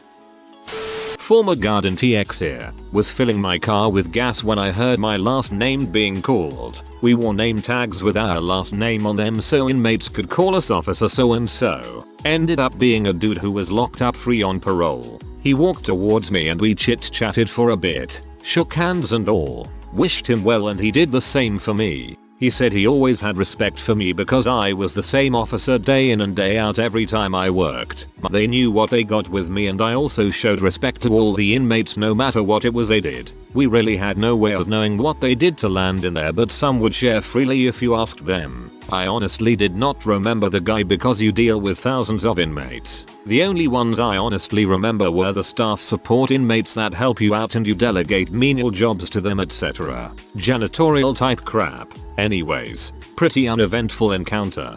My old man retired from a prison. Best piece of advice he gave me when inquiring about that type of work was the inmates have already been judged, so don't judge them and you'll be gravy. I think what you said about giving respect earns respect is spot on. I was a correctional officer and sergeant for about 6 years. I left corrections and had been with the police for 14 years. I have encountered many inmates on the street while on and off duty. I never once had a problem. However, I was once bear hugged by an inmate who was happy to see me and tell me how well he was doing. I once had an inmate simply nod at me and acknowledge my presence and everything in between. I was young when I started, never had an issues to speak of inside and gained a pretty high level of respect from the inmate population, system-wide. I was never assaulted, but I used quite a bit of force. It's prison. It happens. I once arrested a dude who had carjacked someone. I spotted the car and attempted to stop him. He stopped the car and fled on foot. Ordinarily, I drive as long as I could as he ran. but he stopped the stolen car in such a way that I couldn't maneuver my car around it. I simply jumped into the stolen car and drove that until I was able to get out on foot and run. Apparently, he recognized me and just surrendered. As I tackled him to the ground, he kept saying my last name, which was strange. It turns out, he was one of my inmate workers in the prison who would clean for me. When he saw it was me who was chasing him, he decided not to fight. Many lols were had. Forensic psychiatry psychologist here. I once went canoeing and there was a group of big bulky tattooed guys who looked to be right wing and most likely were starting a route next to my group of friends. One of them was an ex-patient who had murdered his drinking buddy and carefully cleaned the flat for hours after. He has been working in a janitor service for about 2 years now and is still sober as far as I know. I just discreetly said hello and he discreetly said hello and none of my friends noticed. Another ex-patient who had killed his wife sold me a fish sandwich a while ago. Not sure if he still does that. It happens now and then but it isn't really exciting to be honest. I worked in a prison for 26 years and I met ex-inmates outside of prison a lot. Still do. Most of them stop and tell me how good they are doing and what line of work they are in now. Just a month ago, I was walking into the ice cream store and an ex-inmate driving by saw me and pulled over and got out of the car to talk to me a while. I always treated the inmates like adults and they knew what I expected of them. They knew that if they broke the rules and I found out, I would hold them accountable. They also knew that if they conducted themselves like adults I would not come around trying to find some gotcha rule violation. Never had to fight anyone in prison and all the guys I've run into on the outside have been smiling when they are talking to me. I think it worked out. Sounds like it's all about respect. I was a CO for a brief period of time and got my brother a job there just out of high school for an even shorter period of time. He hated working in the prison. A while later he tells me about this weird girl who added him on Facebook and is sending creepy messages. I looked her up and it turns out one of the former inmates was stalking him. I made him delete and block her immediately and warned him again about adding strangers. He'd been there so briefly he didn't recognize her name, though she'd been a problematic inmate who I remembered distinctly for harassing him when he'd started working there. I always kept an eye out because it's a lot easier in a women's facility for them to file suit against male officers and I didn't want his Navy getting him in trouble. Only once so far. I was doing hospital coverage and was sitting in the lobby of the hospital with another officer waiting a few minutes before we went up and relieved day shift. Someone got off the elevator and said, "Oh man, prison name brings guys down here. I can't believe I finally saw one of you guys on the outs." He continued walking with whoever he was with. I have no clue who he was. He may not have even recognized us if we hadn't been in uniform. New Yorker here. Saw an ex-inmate while getting coffee, yelled at him to take his do-rag off and he jumped and said, "AWW crap, you can't do that crap no more." I see former inmates quite frequently. I live in an area that has a smaller population. If I am out with my family and I see someone that I had dealt with in the jail and they want to speak to me, I show them respect and have a conversation with them. I don't call them out as to where I know them from. I simply tell my wife that they are one of my customers. As soon as I say that to my wife, she knows what that means because that is our code word for situations such as these. I had always shown anyone that I dealt with their common courtesy and respect. I never have been concerned about being out in public with my family and bumping into a former inmate. The only time I had an issue was when a male inmate, who was known to be a horrible person and general pain in the rear to most of the other COs, threatened to find my house and come see me. I pulled him off to the side and held a conversation with him and let him know that my number was listed in the phone book and he could come see me at any time. All I asked was that he gave me a phone call first to let me know he was coming over. He asked why I wanted a phone call first and I told him that I wanted to be sure I could give him a proper reception. He told me I was crazy and that he was only playing. I told him that I didn't play when it came to my family and that I took the issue very seriously. I also reminded him that I was one of the few that treated him like a human being, and that he had no reason to threaten me like that. He told me that some of the other inmates had put him up to it. I have yet to receive that phone call, and I never had any other issues with that inmate. I, of course, made sure that this exchange was well documented with the facility director and shift supervisor. Yes, I worked in a medium security prison as an instructor teaching the less fortunate incarcerated English and language arts. One day I was entering a business and saw two of my ex-students inmates in the same parking lot. We chatted. They were working and keeping clean. All was good. Tons of them. Literally, you treat people with respect, regardless of the situation, and you get respect in return. That does not mean you take crap from anyone. You give, you get. One of my most recent favorites was when I was riding the bus to work in plain clothes as a social experiment I was doing. It was a great time. I learned a lot about public transportation and people outside of jail in general. But life ain't easy if that's what you have to rely on to get around town. Anyway, it was about a half-mile walk from the closest bus stop to the jail, so I saw a lot of ex-inmates going and coming. Many of them recognized me and would stop and talk, or walk with me. One day, a dude riding a bike passed me walking, turned around and said, "Hey boss lady." I stopped and said, "Yeah, man. How you doing?" He turned slow circles on his bike in the middle of traffic, talking. "I heard the House of Pain is down. Is that true?" The House of Pain is the dishwashing room and the kitchen in the jail. It's always steamy, hot and nasty, but even more so when the automatic dishwasher is down. Then, the trustees, county sentenced inmates, have to wash the trays by hand, which is double the pain. I said, watching him dodge cars, "Well, yeah, it's down but we have an estimate it'll be fixed by the end of the month." He replied, "Great, thanks. I'll try not to get arrested until then," and rode off. Crime prevention by way of kitchen equipment repair time. Who knew? I used to work as a federal CO. I met a guy that was a couple years ahead of me in HS that I was acquaintances with before my job his incarceration, who was locked up at my FCI. While I worked there, I could have had him move to a different prison if it was a problem, and if I did it would have took him far away from his family. He stayed out of my way and let me do my job without trying me, so I treated him like he was just any other inmate. I wasn't a dong about executing my duties with anyone. I always just did my job. Anyway, I bumped into him in a bar after I quit and he was released. We exchanged the "what's up" head nod and went about our business. That was the end of it. I'm a college student working in a variety of correctional facilities doing life skills prep and tutoring. One of the inmates I had been teaching eventually got out and I ran into him the next week afterwards at a probation program for juveniles where I also worked. The facility has a gym where the kids play basketball and a classroom where we teach. It's a very well-known location in the community I work in. He was found shooting up in the bathroom of the program's facility, and we immediately threw him out and called the police. Not as interesting a story as the ones in this thread, but a story nonetheless.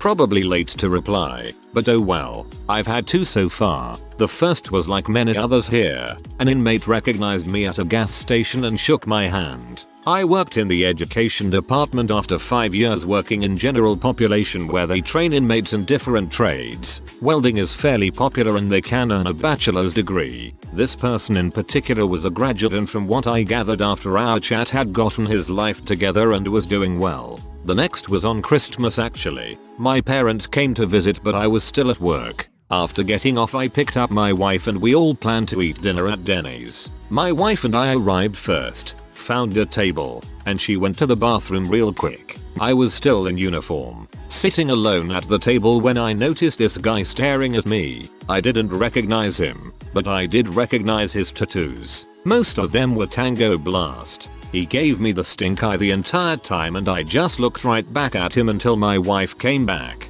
He left shortly after. I'm not entirely certain why he would be angry with me, or it was probably just the uniform. I had a decent reputation in prison that was built with respect, other than the occasional knucklehead. I never really lost sleep over it however. I worked on the inmate telephone system for the Wisconsin dock for 8+ years. Towards the end I was at a Brewers game one day walking down the crowded concourse and hear someone loudly say, "Hey, there goes the telephone man."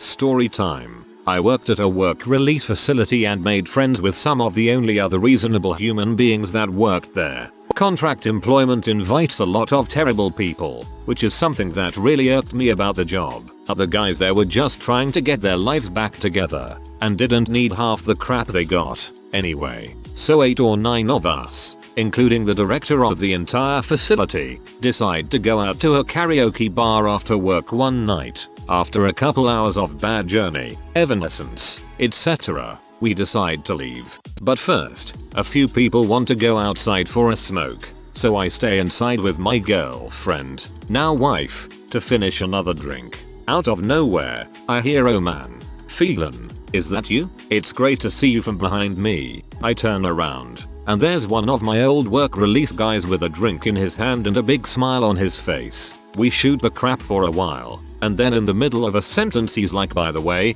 don't tell anyone I'm here. My parole officer will kill me." I realize that he's still on parole, and since he had a past of substance abuse, a condition of that parole is a strict no drinking, no drugs policy. Right after he says this, I look out the window and there's the director of the work release facility looking back at me, surrounded by a number of other workers. The guy next to me looks at me, looks out the window, and then looks back at me and, after swirling his drink in his glass a few times, says, "Well crap, I'm gonna go ahead and go." All of us had to fill out paperwork because we're mandatory reporters. I followed up later and it turns out the guy didn't even get in trouble because he passed a polygraph saying he hadn't been drinking. They're fallible, folks, which was apparently enough to go on against our word somehow. I don't feel too bad about him not getting reamed for it, because he was a really nice guy and didn't seem like the kind to re-offend. But man, I will never forget the bug-eyed look on his face when he looked out that window. TLDR. Out with 8 other prison system employees, I ran into a guy still on parole, a condition of which is that he was not allowed to consume alcohol when he was drunk at a karaoke bar. Most of the former inmates I have run into have been positive interactions. Anyone who works in corrections will tell you that they will typically treat you on the outside with the same respect you give them on the inside, even if there have been instances where you may have had to go hands-on with them. Deep down they understand that you have a job to do despite what they might feel in the heat of the moment, and as long as you never take things to a level higher than necessary, they can almost see why you did it later on and even sometimes be appreciative, believe it or not. I've actually run into a few of them at the college I'm finishing my degree at currently, and I crap you not had some guys come up and tell me how I had an influence on them wanting to get their lives together. It is one heck of a feeling. I gotta say, one of my favorite lines that I tell them at work is that I am a corrections officer, not a punishment officer. If I can do anything within appropriate reason to keep you from spiraling down the drain with life once you are released, I will do it. Nobody in society has anything to gain from a person sitting behind bars pee their life away, myself included. For those curious, I am in Philadelphia, not the most friendly city, not the least violent. Truth be told, any one of us posting could be an inmate. Tonight, they're men and women, some much worse than others, but it's a job. I had 192 on my block and I knew every single one of them either by name or nickname. There were 4 blocks of 192, 3 blocks of 64 in the mental health services wing with 200 plus. And that was just in my facility. I used to have inmates tell me on my first day back after days of "Thank God you're back. This place is off the hook when you're gone." I've had dudes admit to murder, cry that their women left them, introduce me to their family in the visiting room. I didn't take any crap, but I also didn't start any either. Buddy of mine works youth corrections here in MB, Can. I've actually run into a couple of his wards while out on the town together. One was a teen girl who just walked by. The other one we ran into outside the bar and he just reintroduced himself to my friend politely, shook hands and went back to his own business. This did not happen to me, but it did happen and it was a major cluster frick. One of the prison psychologists testified that a sex offender should be let out. He was, based on her recommendation. She was the darling of the administration but a total borderline wacko. Also married plus 2 kids. So then one of the officers is down the shore on his day off and sees her with his former inmate and they are making out. This was before the smartphone as we know it, but he was still able to get a video. Long story short, his conditional discharge was of course violated, but she lost her job and her license. What morons. If you're going to do something like that with a friggin' ex-inmate ex-patient, at least go to another state. Worked in a maximum security prison. Saw an ex-inmate hitchhiking near the on-ramp to the interstate. I knew this inmate was a good guy from my experience with him on the inside, so I pulled over and asked what was up. Turns out he had gone to visit a friend in the town we were both in currently, and that he lives and works in a town a solid hour away by car. On his way home, his vehicle broke down. He was panicked about how he'd get home and to work the next day. He said he had a good job doing roofing, and that he didn't want to lose it. I gave him a ride back home, so he wouldn't miss work. He lived in a town on the way to where I was going. On the way up we discussed quite a few things, including the prison. He also told me he had been clean and sober since he got out. He was a pretty bad addict and alcoholic. The reason he was in prison was not drugs but something he did while under the influence of hard drugs. He wasn't bullshitting me either. He had no reason to lie and I'm no fool. I was always taught that there are more of them than there are of us. In other words, inmates outnumber the guards. The second rule was if you respect them, they will respect you. This has always worked for me. The only inmates that I had problems with were the real pricks, and those guys, cold-blooded murderers, violent rapists, etc., won't be getting out anytime soon. If I had to deal with one of those on the outside, I'd suspect I'd be remembered as one of the good ones and we'd have a mutual respect, so to speak. If I had any problems, I'd manage them like I would anyone trying to give me trouble in a dark alley, with the 9mm that is always at my side. Retired corrections here. I see them all the time. The ones doing well come right up. I can tell by the old title I had at the time they were in. SGT, Lieutenant, Captain, etc. Approximately what years we were in contact. They ask me if I remember them, usually no, and tell me what they've been doing and how happy they are out in the world. The ones not doing well are, quite obviously, going out of their way to avoid me. Many years ago, I had just sat down at a Kaikai's for lunch. No cracks please. I loved their ice. A guy appeared to be cleaning up the place in our section. After about the fourth time he cleaned a brass rail near me in the last 5 minutes, I went up to him and asked him what his problem was. He said I looked like a guy he used to know. When I asked his prison number, he said, "It is you, Inspector." I told him to find someplace else to clean. While I was waiting for our loot to arrive, I saw him stop our server and go back towards the kitchen. The server then brought our food to us, but looked funny. I asked him what that convict did to our food. He said nothing. I got up and got the manager and told him what I saw. When she questioned the server, he started crying and said if he told that guy, the ex-prisoner, would beat his butt. She told him he would not be fired and she would call the police if necessary. Our server told them he hocked a big old batch of snot and blew it in my meal and mixed it in with his finger. He was fired, then arrested because he was acting like a convict. His parole was violated and he went back to prison. Never saw him again. Dang, you're always on the lookout for funny business, Inspector. I work in a juvenile jail, and yes, I run into my former kids all the time in the mall, grocery store, etc. The thing I do is that I treat everyone with dignity and respect while I work with them in jail. That's just who I am. It is how I would want to be treated if the roles were reversed. Most of them know that I don't have them in jail. A judge does, and they give me respect in return.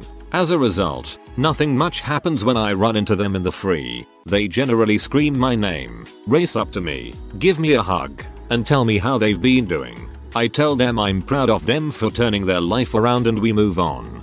Prison guards of Reddit. What's the scariest day on the job you've ever had?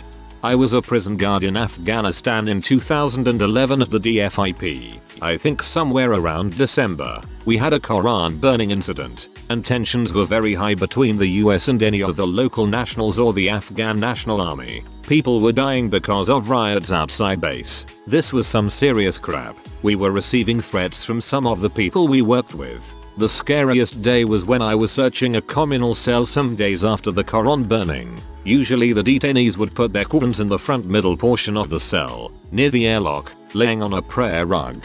We would leave them alone and ask our interpreters to search them. Anyway, I finish my search and as I'm walking out, I accidentally step on a little carton of milk that's hidden under the edge of a sleeping pad, and it explodes all over the Qurans. All 30 of them. As I'm looking up and seeing what I've done, I notice 3 Afghan army guys standing in the airlock. This moment was the scariest. My adrenaline fired up and I was ready to fight. They were pretty cool though. I apologized, and they said they saw what happened. One guy spoke English and understood it was an accident. They cleaned them up and replaced them with new ones. Good people. They realized there was no use fighting over spilled milk. No disrespect intended, just silly humor.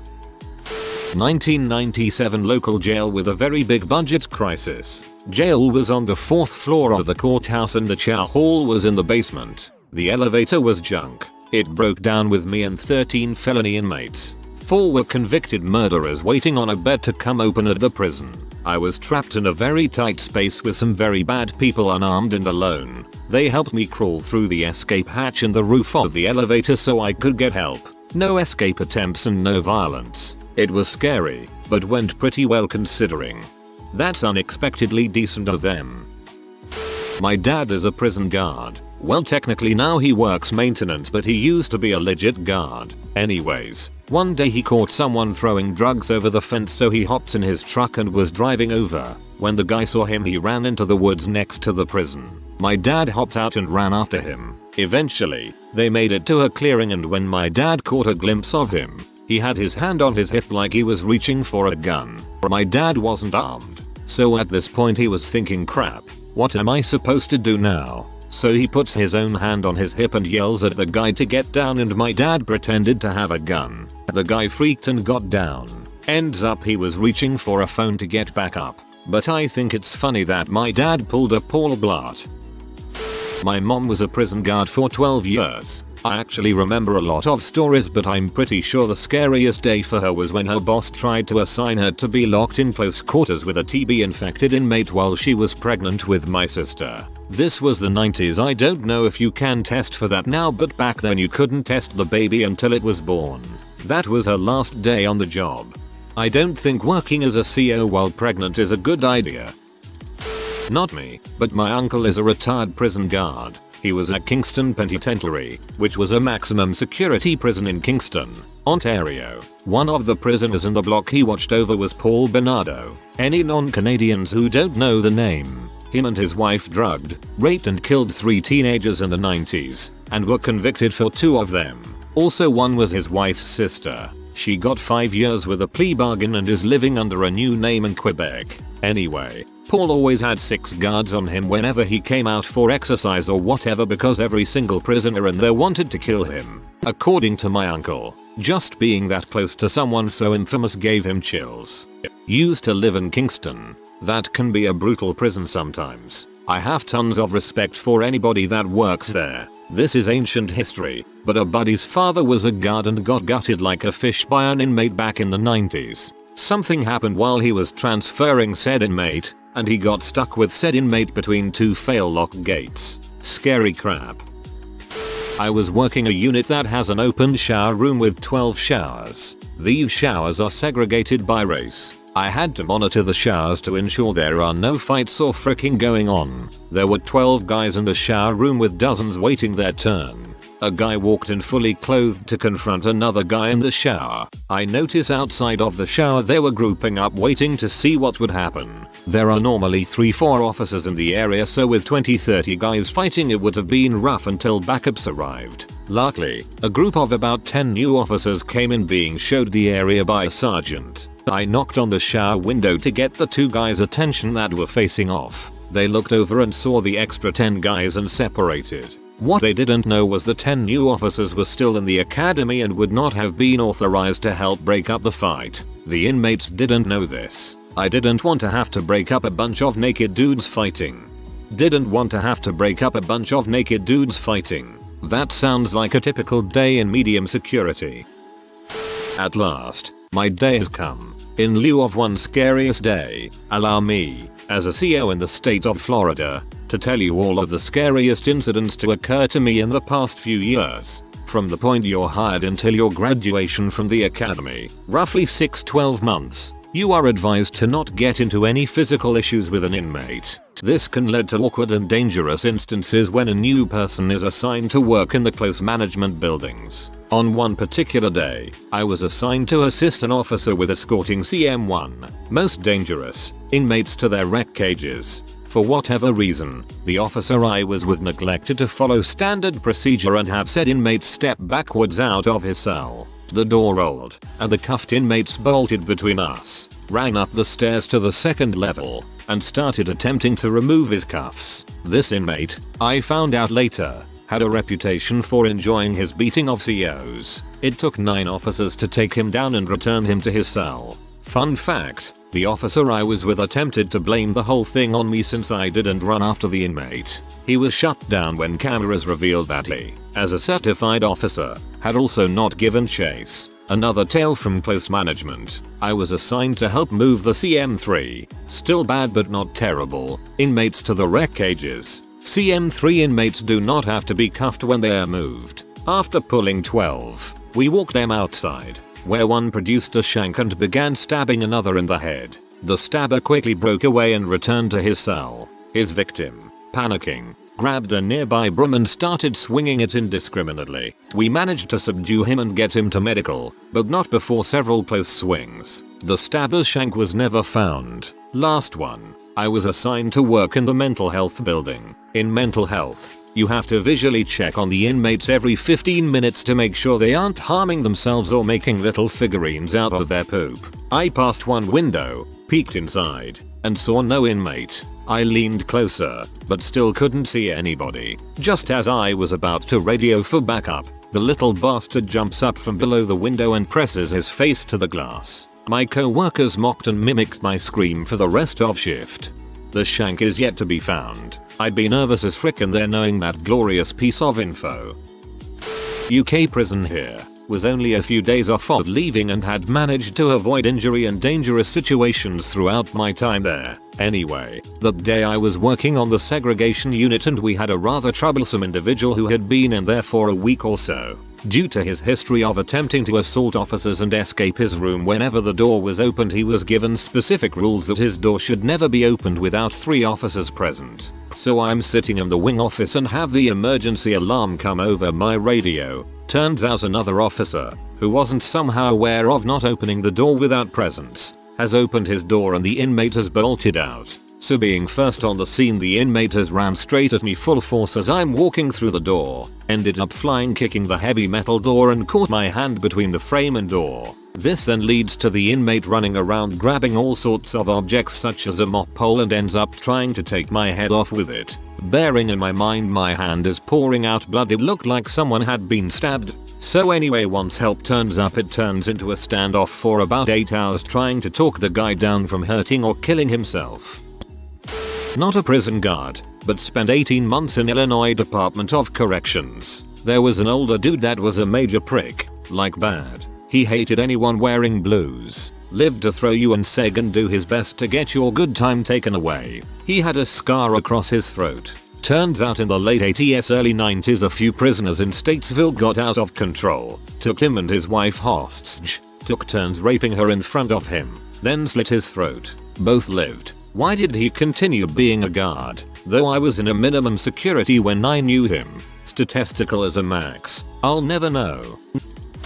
Did not work in a prison. Was a correctional officer for a regional jail, which held right around 1,000 inmates. But close enough, right? So, I worked night shift at this jail for around 2 years. Right before I went to the academy, I was working a control room that looked over 4 different pods, called F Block, Easy Pod. Most of them are trustees and minimum security, so they're winny, but usually not ones you have to worry about much. This block is set up where 3 of the pods are set up with cells, and there's 1 pod that is an open pod, meaning bunks and no cells. So 2 days a week, we do a razor night, pretty standard stuff. The worst part is making sure you get the razor blade back. After handing out the blades, about 30 or 40 minutes pass when inmates start banging on the window to get me and another guy's attention, and hitting the call box rapidly. Sadly, this can be a normal occurrence because they'll play that as prank to get us riled up. So the guy I'm in the control room hits the button to answer the call box. Other CO. Yeah, inmates. You need to get in here now.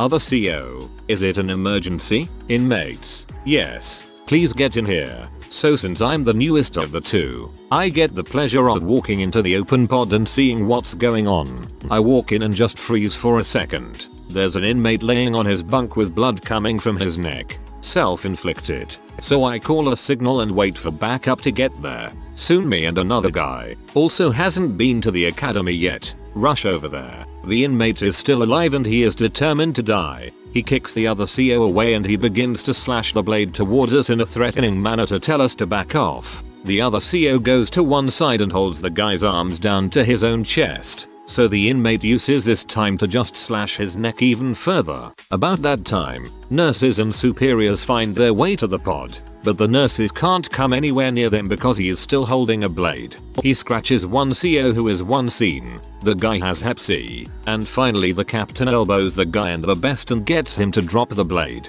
We held tampons to the guy's neck and proceeded to take him to medical. Somehow, this guy lived. Turns out he declined a sentence that would have made him serve just 10 more months, but declined the plea and received 10 years to life. I was one for 2 years before I left. I want to preface this by saying do not work for North Carolina. So we are so understaffed that we were working upwards of 80 to 90 hours a week. I was also working nights. Some nights I'd be in a dorm set up like military barracks and it'd just be 2 officers to 136 inmates. Also, the equipment we had didn't work. Our radios were fubaed, our pepper spray out of date for 6 years and only half of the prison cameras worked. My other officer was asleep by 9:30 PM as was pretty usual for the sorry pieces of crap that I worked with. I was making rounds to make sure nobody had died within the last 15 minutes when all of a sudden my baton clip breaks off my belt and the baton rolls in front of 34 inmates who are not locked down and freely moving about the room. I calmly walked over to the baton that had stopped right in front of an inmate's bed and picked it up and left. Luckily nothing happened, but it was the thoughts of what could have happened that drove me to find another job. I could have died that night or any night with a sleeping officer one room over, without a working radio to call for backup or a camera to even show which person freaking killed me. I saw so much corruption and dirt in that job that I'll never want to work for any law enforcement agency again. I sincerely hope that it turns around one day, but it will have to without me. This is why CO unions are so important. This would never fly in PA because of our ridiculously strong union.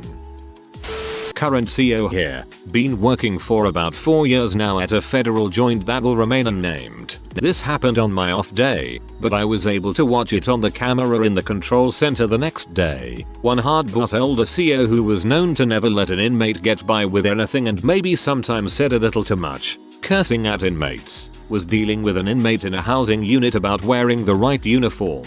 Well, this inmate was apparently having a bad day and started yelling at the older company. The inmate walked away and went to his cell with the older CO close behind. I assume still talking crap to inmate. At this point you can see the inmate lacing up tennis shoes and putting on gloves on camera. For those of you who are not COs, this generally means they are about to fight. Well, long story short, there was this older CO and one other unit officer in this housing unit. The older CO starts getting his butt beat and a lot of the other inmates, about 120 in the housing unit at a given time, make a circle around the fight. While there was no audio on the video I saw, word is the inmates that circled the fight told the other unit officer that if he called on the radio or tried to help they would beat him to death. He stood there and watched as the older CO got beat, but luckily the older CO was able to hit his body alarm and help came in about 3 minutes. 3 minutes is a long time to get beat, but he made it out with a broken nose, few ribs and bruises.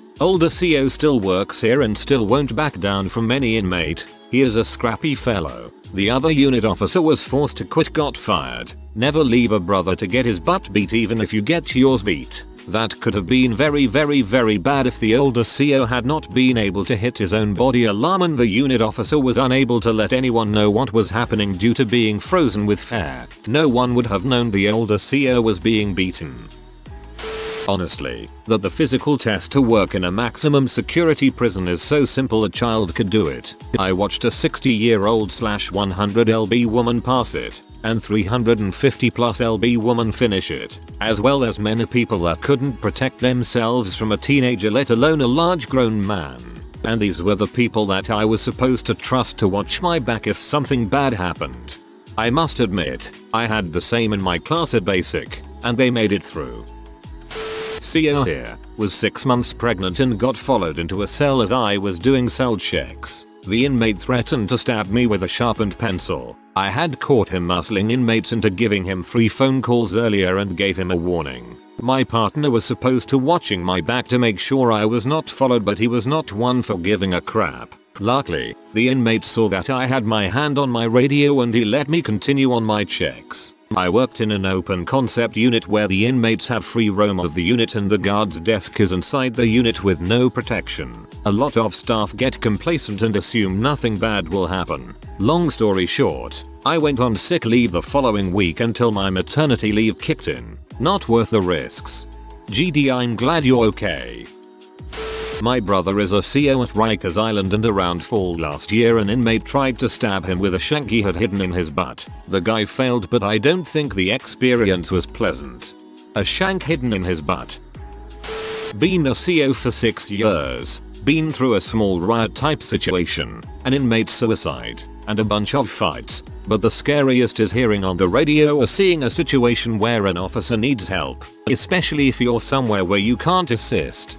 This is the truth. I feel so awful and hopeless when you're the one who has to stay on a post and all you can hear is the yelling, screaming, banging etc after someone calls for help. Texas correctional officer here. I guess the scariest moment was getting cut across my hand by a level 3 ADSEG offender. Had to take numerous precautions with this inmate, who has probably assaulted over 200 officers, and forgot what order to uncuff his hands. This allowed him to swing around with his now free hand and cut me across the back of my hand. Just another day in the life. Stories for days, honestly. More. My friend told me this story of his account, so I'll share. He was a prison guard in Arizona some years ago. On his way to work there was a monsoon. By the time he arrived the power was out and the backup generator was also out. When the power goes out like that, at least at this particular prison. So he arrived to no power and open prison cells. It was his job to go around with a maglite and tell everyone to stay calm, stay in their cells and that food would be coming. Most inmates were cool and did as they were told. One particular man though was not so cool. My buddy approached a mammoth of a man leaning on the railing outside his cell with his arms folded. He towers over my friend. He is built like an ox and certainly outweighs him. When told to go back on his cell, the inmate says, "What if I don't wanna?" So you're not supposed to back down to images, obviously. So my buddy is crapping bricks but has to remain assertive. He tells him one more time to get back in his cell or else. The inmate doesn't care and takes a step towards him. My buddy swings the maglite into his face, knocking him out instantly. He found out later that he had knocked out the leader of the Aryan Brotherhood at that prison. He promptly put in his 2 weeks notice and spent the remainder of his time in a guard tower with a rifle. Not super scary, but definitely sticks with me. I had an inmate just come back from the hospital after having some sort of abdominal stomach surgery. I was doing a round and as I passed his cell, he was sitting on the floor of his cell facing away from me with his arms in front of him and his head looking downward towards his lap. I saw him moving, so I at first didn't think much of it and continued with my round. During the round I had a weird gut feeling that I should go investigate a bit further. He was always pretty odd but never displayed any self-destructive behaviors. I walked up to his cell and asked what he was doing.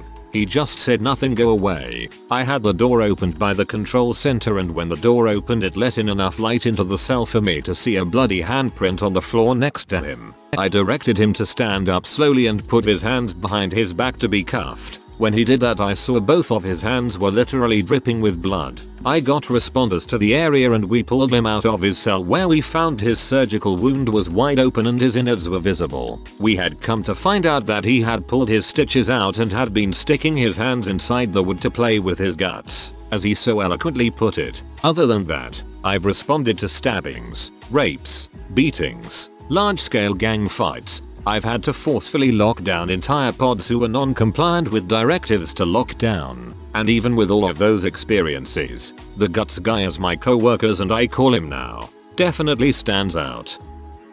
Not me, but a guy I talked to recently, we'll call him Joe, said he was a prison guard in California a few decades back, and this was his first run-in with an honest-to-God psychopath. Apparently the guy was totally charming and friendly, and Joe never thought much about him. One day though, as Joe was escorting him out of his cell for one reason or another, the guy told him there was a leak on the ceiling.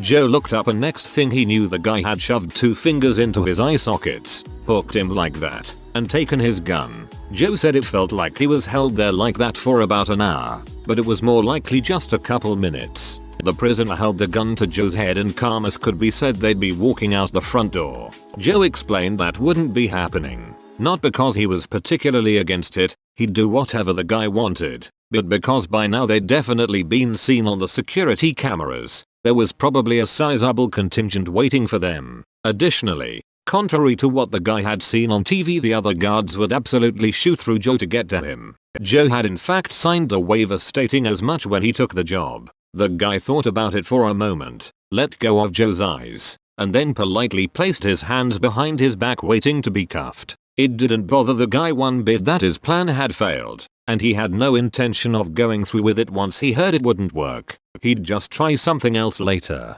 Holding a man by the eye sockets, what the frick? I think it was my first or second week on the job. It was a weekend evening, so the jail was locked for 1730. At around 1800 one of the prisoners hit the emergency cell call. When I answered I could see the guy was off his tee on something. He demanded to see the nurse to get his medication. He had been called several times during the day by the nurse but was so wiped he stayed in bed. I told him this and he did not take it well. He produced 2 razor blades and swallowed them both, having the belief that this would somehow get him his medication. At the time I thought nothing in the job could possibly top what I had just seen. My mom was a correctional officer. She's retired now. I know the scariest day for me was when she called me from work one evening to tell me there was a riot happening at another unit. She wanted me to keep an eye on the news and call to let her know if they mentioned any officers at that unit dying in the riot, because she and her co-workers had friends working there and they were worried. So I'm all of 14, alone in the house one night with my baby sister, watching a news story about a prison riot to make sure none of my mom's friends were hurt or killed. That was kinda crap of her mom to put on a 14-year-old. I'm still looking for the comments from the inmates that are locked up currently. I know you guys have phones. Come on, post. SHHH, you're being too loud. Sent from Nintendo 3DS. I worked part-time in Orleans Parish Prison. I was in Charlie Block. If I recall correctly, a fight broke out. It looked like every inmate in the block was involved. The full-time guard called for help, and as a part-timer, I was told to stay in the guard hut. For context, this short, chubby woman guard told me, a 200-pound active duty marine, to stay in the hut while sorted out a prisoner fight. I thought she was a dead woman walking. Then the front door opened and a dozen other short chubby black women with press-on nails and granite hard elaborate hairdos came through with batons and started wailing on inmates until they had all returned to their cells. It was the scariest, most confusing, funniest thing I have ever seen. I worked for a state prison for about a year. The prison I worked for was really old, and oftentimes the security mechanisms were very bad. Things like doors being able to be picked and our radios not always working.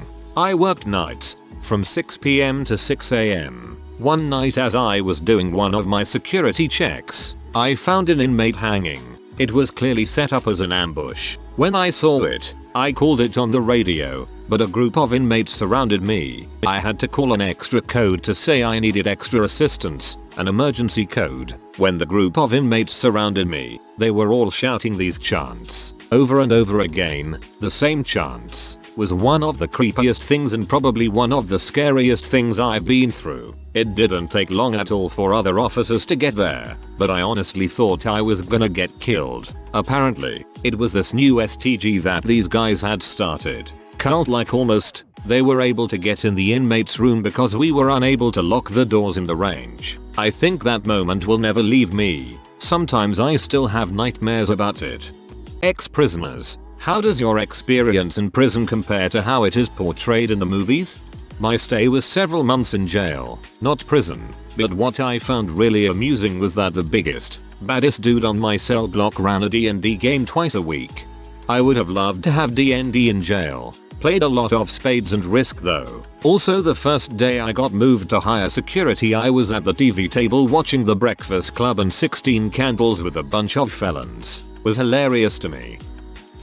A friend of mine went to prison and he told me about his experience. Apparently the biggest feeling he got was being bored. There's very little to do there, so he ended up working out a ton and actually got a certificate for computer repair. I guess they had some kind of opportunity for education. This is in Canada, and he said that there was a pretty big racial divide. There were white people, black people and Aboriginal people. The black people and Aboriginal people got along pretty well, but the white people segregated themselves quite a bit. I reckon it's different depending on the jail itself. Another thing he mentioned was the noise. After he got out, he didn't really listen to music and always wanted to just chill. We played a lot of chess and sat quietly for the first few weeks. He said that there was so much yelling and nonsense in jail and you don't really get to escape that. He is a pretty big guy, and apparently he got in one fight. He said that he didn't start it, but explained that if he had not fought then he would have been constantly harassed until he did. So he conceded and beat the crap out of the guy who started it. He didn't get caught, and nobody bothered him after that. When he got out, he told me repeatedly that he would do anything to not go back, and that if he ever went back, he would likely kill himself. Unfortunately he has FASD and started doing drugs again, got caught DUI with drugs intended to sell. He's back there now, and I have no idea how to get in touch with him. It's been a few years now and frankly I'm scared to know. He said that there was so much yelling and nonsense in jail and you don't really get to escape that. That would be the worst bit of it for me. I'd probably get depressed, maybe worse. I need some quiet time.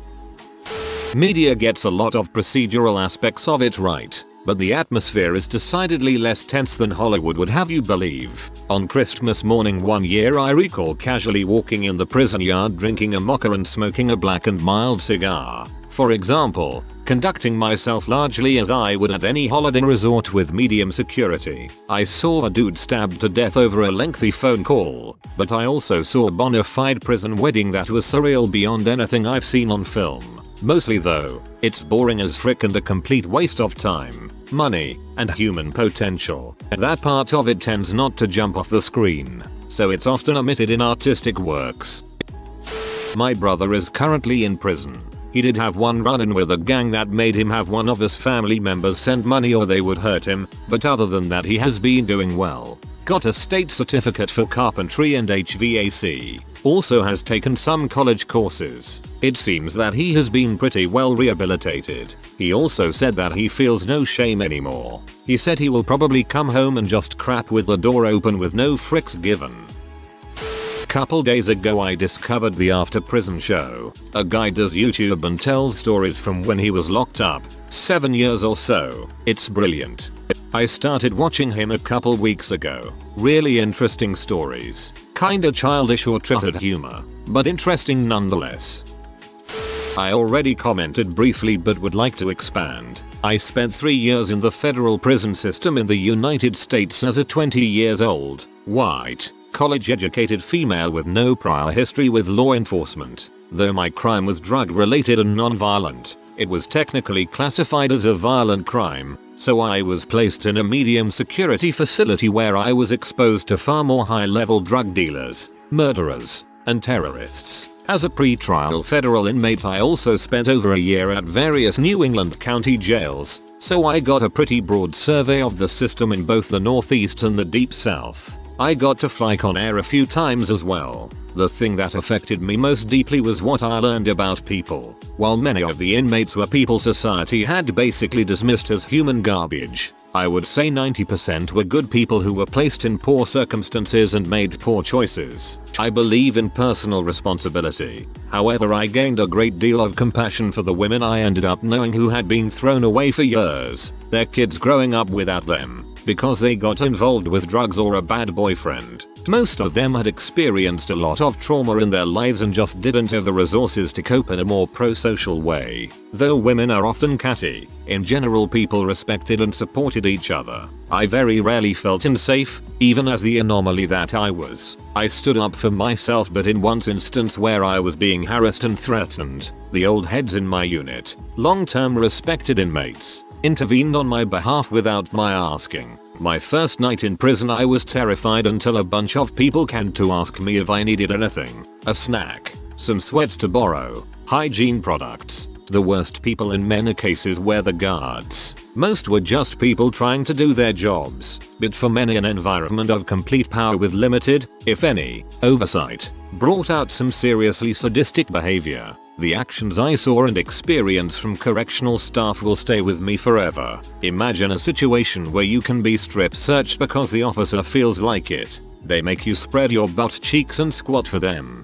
I saw them get bored and harass a mentally challenged woman until she reacted so that they could strip her, pepper spray her, and beat her, because they were bored. I could go on for a while. But in general prison is a microcosm of the world, and I saw the best and worst of human nature in my time there. It's nothing like people think. Sounds like an episode of OITNB. Boring, boring, boring. Every day just like the last. There were fights, but they weren't what you see in 3 movies. Don't disrespect people inside and you won't get beaten up outside. I've seen more than 3. I was in minimum security federal prison.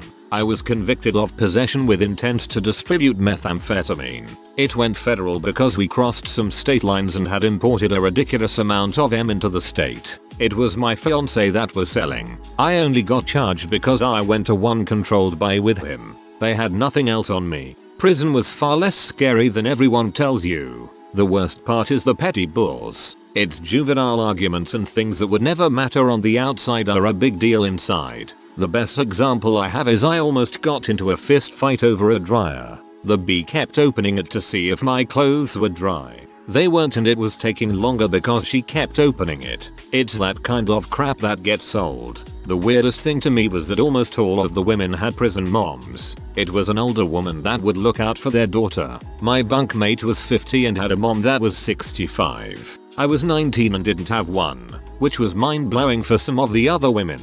I didn't need anyone while I was there. I was on my own and that's how it stayed. I had a few friends, but for the most part I kept to myself. The guards were mostly men, so that caused problems. There were a bunch of guards getting favors from the girls. Not really surprising, I guess. It always seemed to be consensual and usually a tit for tat kind of arrangement. We did have one person come into the prison that was physically female, but he identified as a man. He had incredibly small T and I am almost certain he'd started hormone treatments. The girls fought over him. There was a bunch of gay for the stay going on. I never participated, because frankly, no one there was my type. I'm bi, so it wouldn't have been a big deal, but I also went in there with the mindset of doing my time and never looking back. My daughter was 4 months old when I left her at the front gates with my parents. I was not going to get attached to someone inside and have that kind of heartbreak when I got out. I was solely focused on getting out,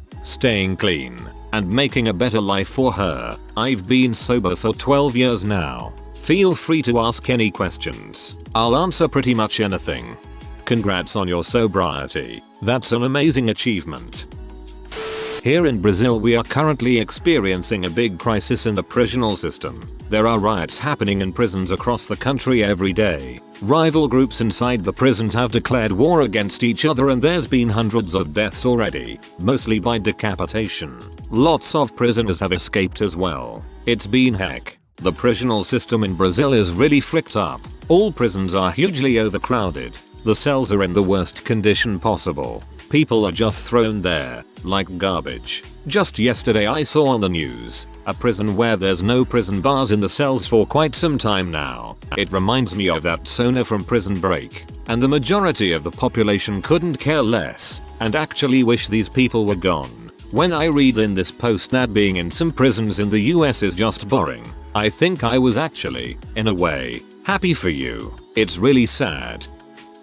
I was in a minimum restricted prison and it was not bad at all. It was 2 levels above the lowest security, nothing I imagine like the maximum. I mean, we had our own rooms with doors we had keys to, private showers and toilets, could order tea versus etc. There were fights occasionally but they weren't bad. Imagine a dorm with a lot of older, mostly undesirable, mostly uneducated men with big egos and a curfew. The prison I was at had a medium and maximum prison on the same grounds and it kept everyone in line pretty much. People were scared to go to the high side. Experience Sterling Correctional Facility, Sterling, Colorado, 2015 to 2016. Colorado, where even the prisons are chill as frick. I spent 6 months in a UK prison. I learned French and computer programming, got a job in the prison canteen and smoked pot every single day, none of it mine. There was so much available. The difference between the US and Commonwealth justice system.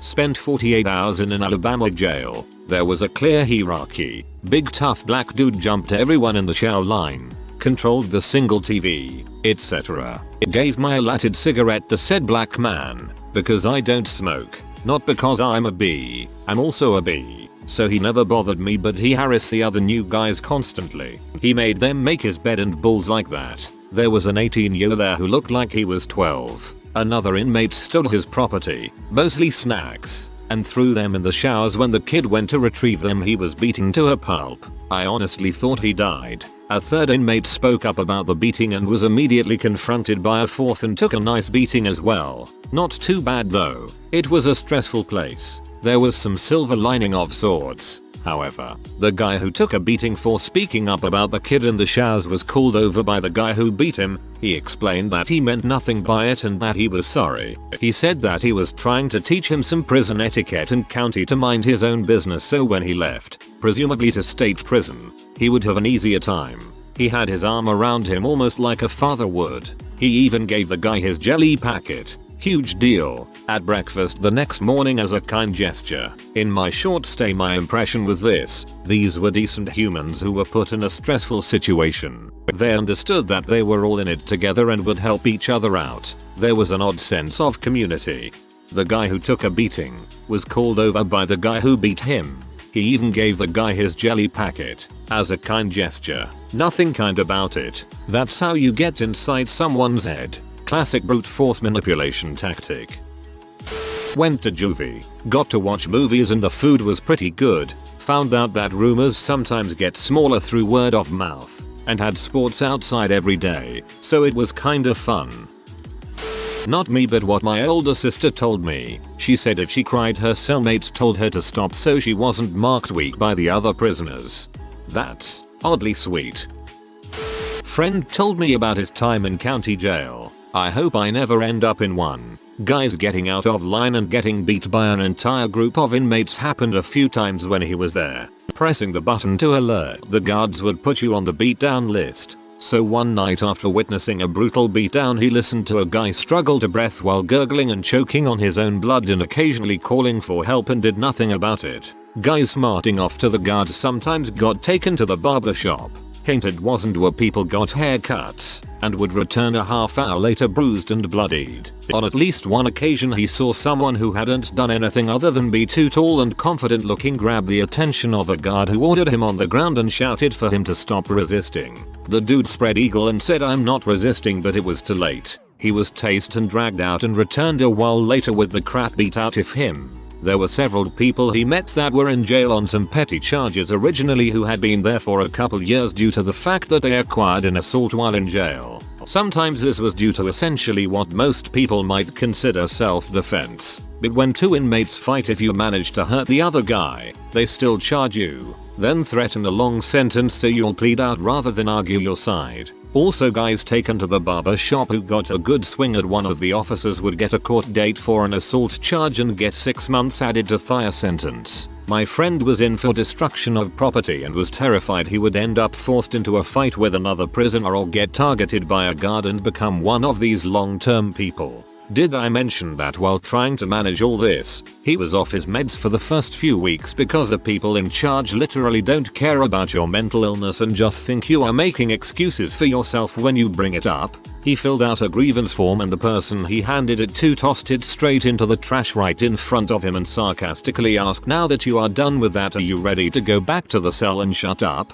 He survived by having a little money he could use in the commissary so he could buy stuff and would strategically give things to bigger guys and those in charge. They made sure people would leave him alone. He barely slept the whole time he was there, and when he got out had clear signs of PTSD. Anything that surprised him would literally cause him to recoil for a second until he realized he wasn't about to get beat or need to beat somebody. He didn't mention any gay stuff. Mostly talked about the violence and constant fear. Then there was the heck of being on probation for 3 years. Just knowing there was a possibility that he could be sent back to that place terrorized him.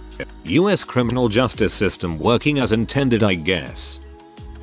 For me, only jail, not prison. But one thing TV failed to capture is how freaking gross jail is. The smell of the place and some of the people there is something I've never experienced anywhere else. A high school locker room dirty laundry basket smells better after a football game than a jail. I grew up without a lot of money and ate some gross stuff, but the food in jail is inedible garbage. They give you a warm bologna sandwich and a bag of Tang type liquid. That's a typical meal. Just seeing it on TV isn't giving you the full picture of being immersed in the filth. From the couple of times I was in county, very short term. Just a couple of days until I was bailed out. It depends on where you are. When I was in on a misdemeanor charge, POM 2, it was easygoing and very relaxed. All you do is sit around and talk to the other guys in there, mostly for just stupid stuff. No one in there is who I would call a criminal. However, when I was in county for felony charges, distribution of a controlled substance, I was moving like an ounce of weed a month to close friends so I wouldn't pay to smoke. I felt like many movies are close to spot on. Aside from the fact that there were many more people in there that were M heads, probably like 1/5 inmates were currently on M and scared me. Overall it was just boring. Nothing happened when I was in there. However, I heard from others that occasionally there were small events like people bowing up for a fight, though not much ever came of it. Can't vouch for state. Big county was pretty much junkies, burnouts and homeless. Only way you're gonna get picked on is if you're super annoying or act stuck up. COs are neither friends nor bullies, just workers who begrudgingly do their jobs. You never see classes on TV and movies. AA anger management, book groups, group therapy for this and that. Classes on classes on classes. Not so much STEM factual, hard learning, Marizo share your experiences type of crap. Interestingly, it's an extremely social environment, which made me a much more outgoing person.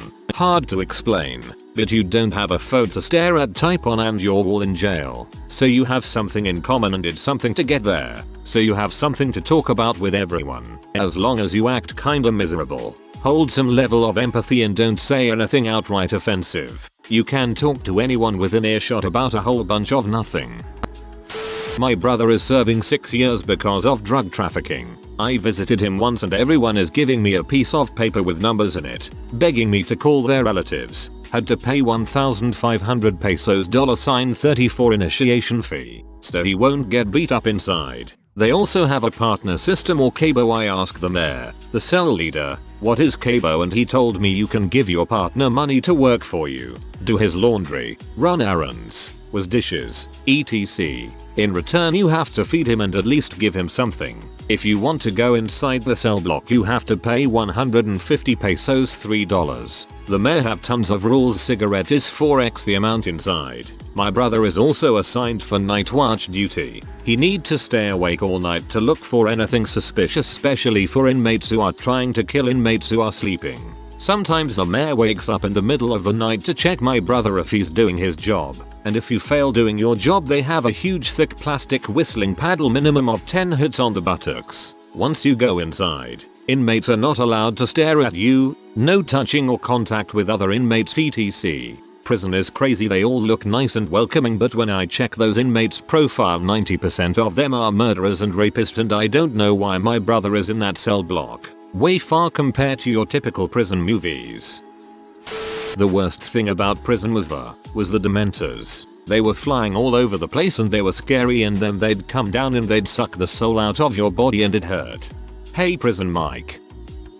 Former federal prisoner here, released last year after serving a 3-year sentence in a low security prison and a minimum security aka prison camp. Federal prison is pretty much the world's worst boarding school. I was white collar, so if it were filled with more people like me, college educated, functioning in life, it would have been more tolerable. The stupidity of fellow inmates and bureaucratic Bureau of Prison staff was draining and exhausting. I saw more fights in high school. Everyone loses themselves in something, be it exercise, reading, whatever, to attempt to stay sane. I was able to live well coming from a good background. In the feds you can spend $360 a month at commissary for food and toiletries. I always spent that and then some on other inmates' accounts. I helped out guys who had little. The correctional officers, COs, are mostly cool. Most realize that the feds nail guys unnecessarily, and even if guys were guilty of something, the federal conspiracy case that got them incarcerated was probably BS. The worst part is just being removed from society and missing out on the people, places, and things you love most. I taught GED classes, adult continuing education classes, like financial management, and tried to make the most out of it. But to me it was still misery being away from family. Unfortunately, for most guys it's a step up in life as they received 3 hots and a cot. Without opening a can of worms on race issues, I was amazed at how Black America viewed prison as a rite of passage. I was ashamed every day by my crime, hence,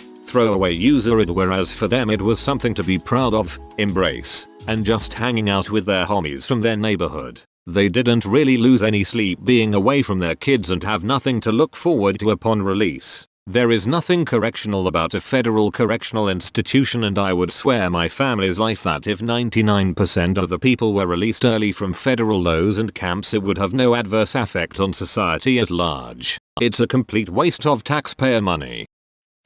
I spent 3 years in a Texas prison and was only assaulted once and rarely shown disrespect. I was appalled to return to the real world and find out how disrespectful and cruel people were. I guess you have to be more civil when you're trapped with people that will occasionally kick your face and if you're a constant douche bundle.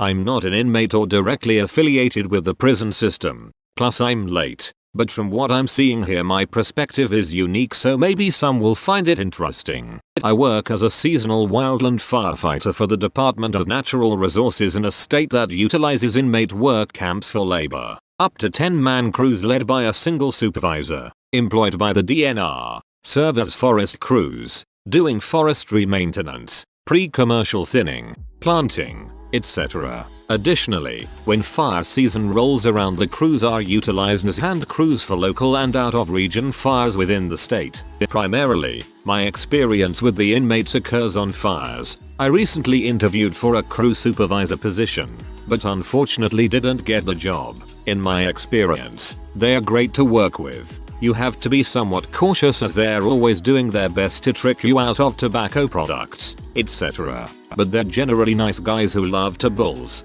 run a chainsaw like it's a dang lightsaber, and will get more work done faster than nearly any other crew I've worked with. Their participation in the crews is voluntary. They do get paid, but not much, 40-60 cents an hour, and earn points that can contribute to earned privileges and even early release. Those allowed to work on the crews live either in suite-style dorms or open bunkhouse-type accommodations. The camp they live in additionally runs fully functioning auto and welding shops as well as a small carpentry school for the inmates. They have a substantial greenhouse where they grow a good portion of the produce they consume and a small tilapia farm where they raise fish they get to eat on special occasions. Ultimately, I guess the closest cinematic reference I can think of would be Cool Hand Luke, as the work they do on fire and forestry assignments is reminiscent of old school chain gang work. TV and movies never really follow the process beyond the dramatic arrest or silly, unreal TV trial. In the real world, 99% of trials take minimal time and you're gone and forgotten for years, or life. Prison life is bad enough as is. For me, it was the goddamn noise all the fricking time. Some freaking butthole is always making noise. I enjoyed visits from friends or family, but that was humiliating to be seen in that setting by them. Did my stretch, got out, and never got close since. If you are new to the channel, you can subscribe. I publish new videos every day. Until then, check another video.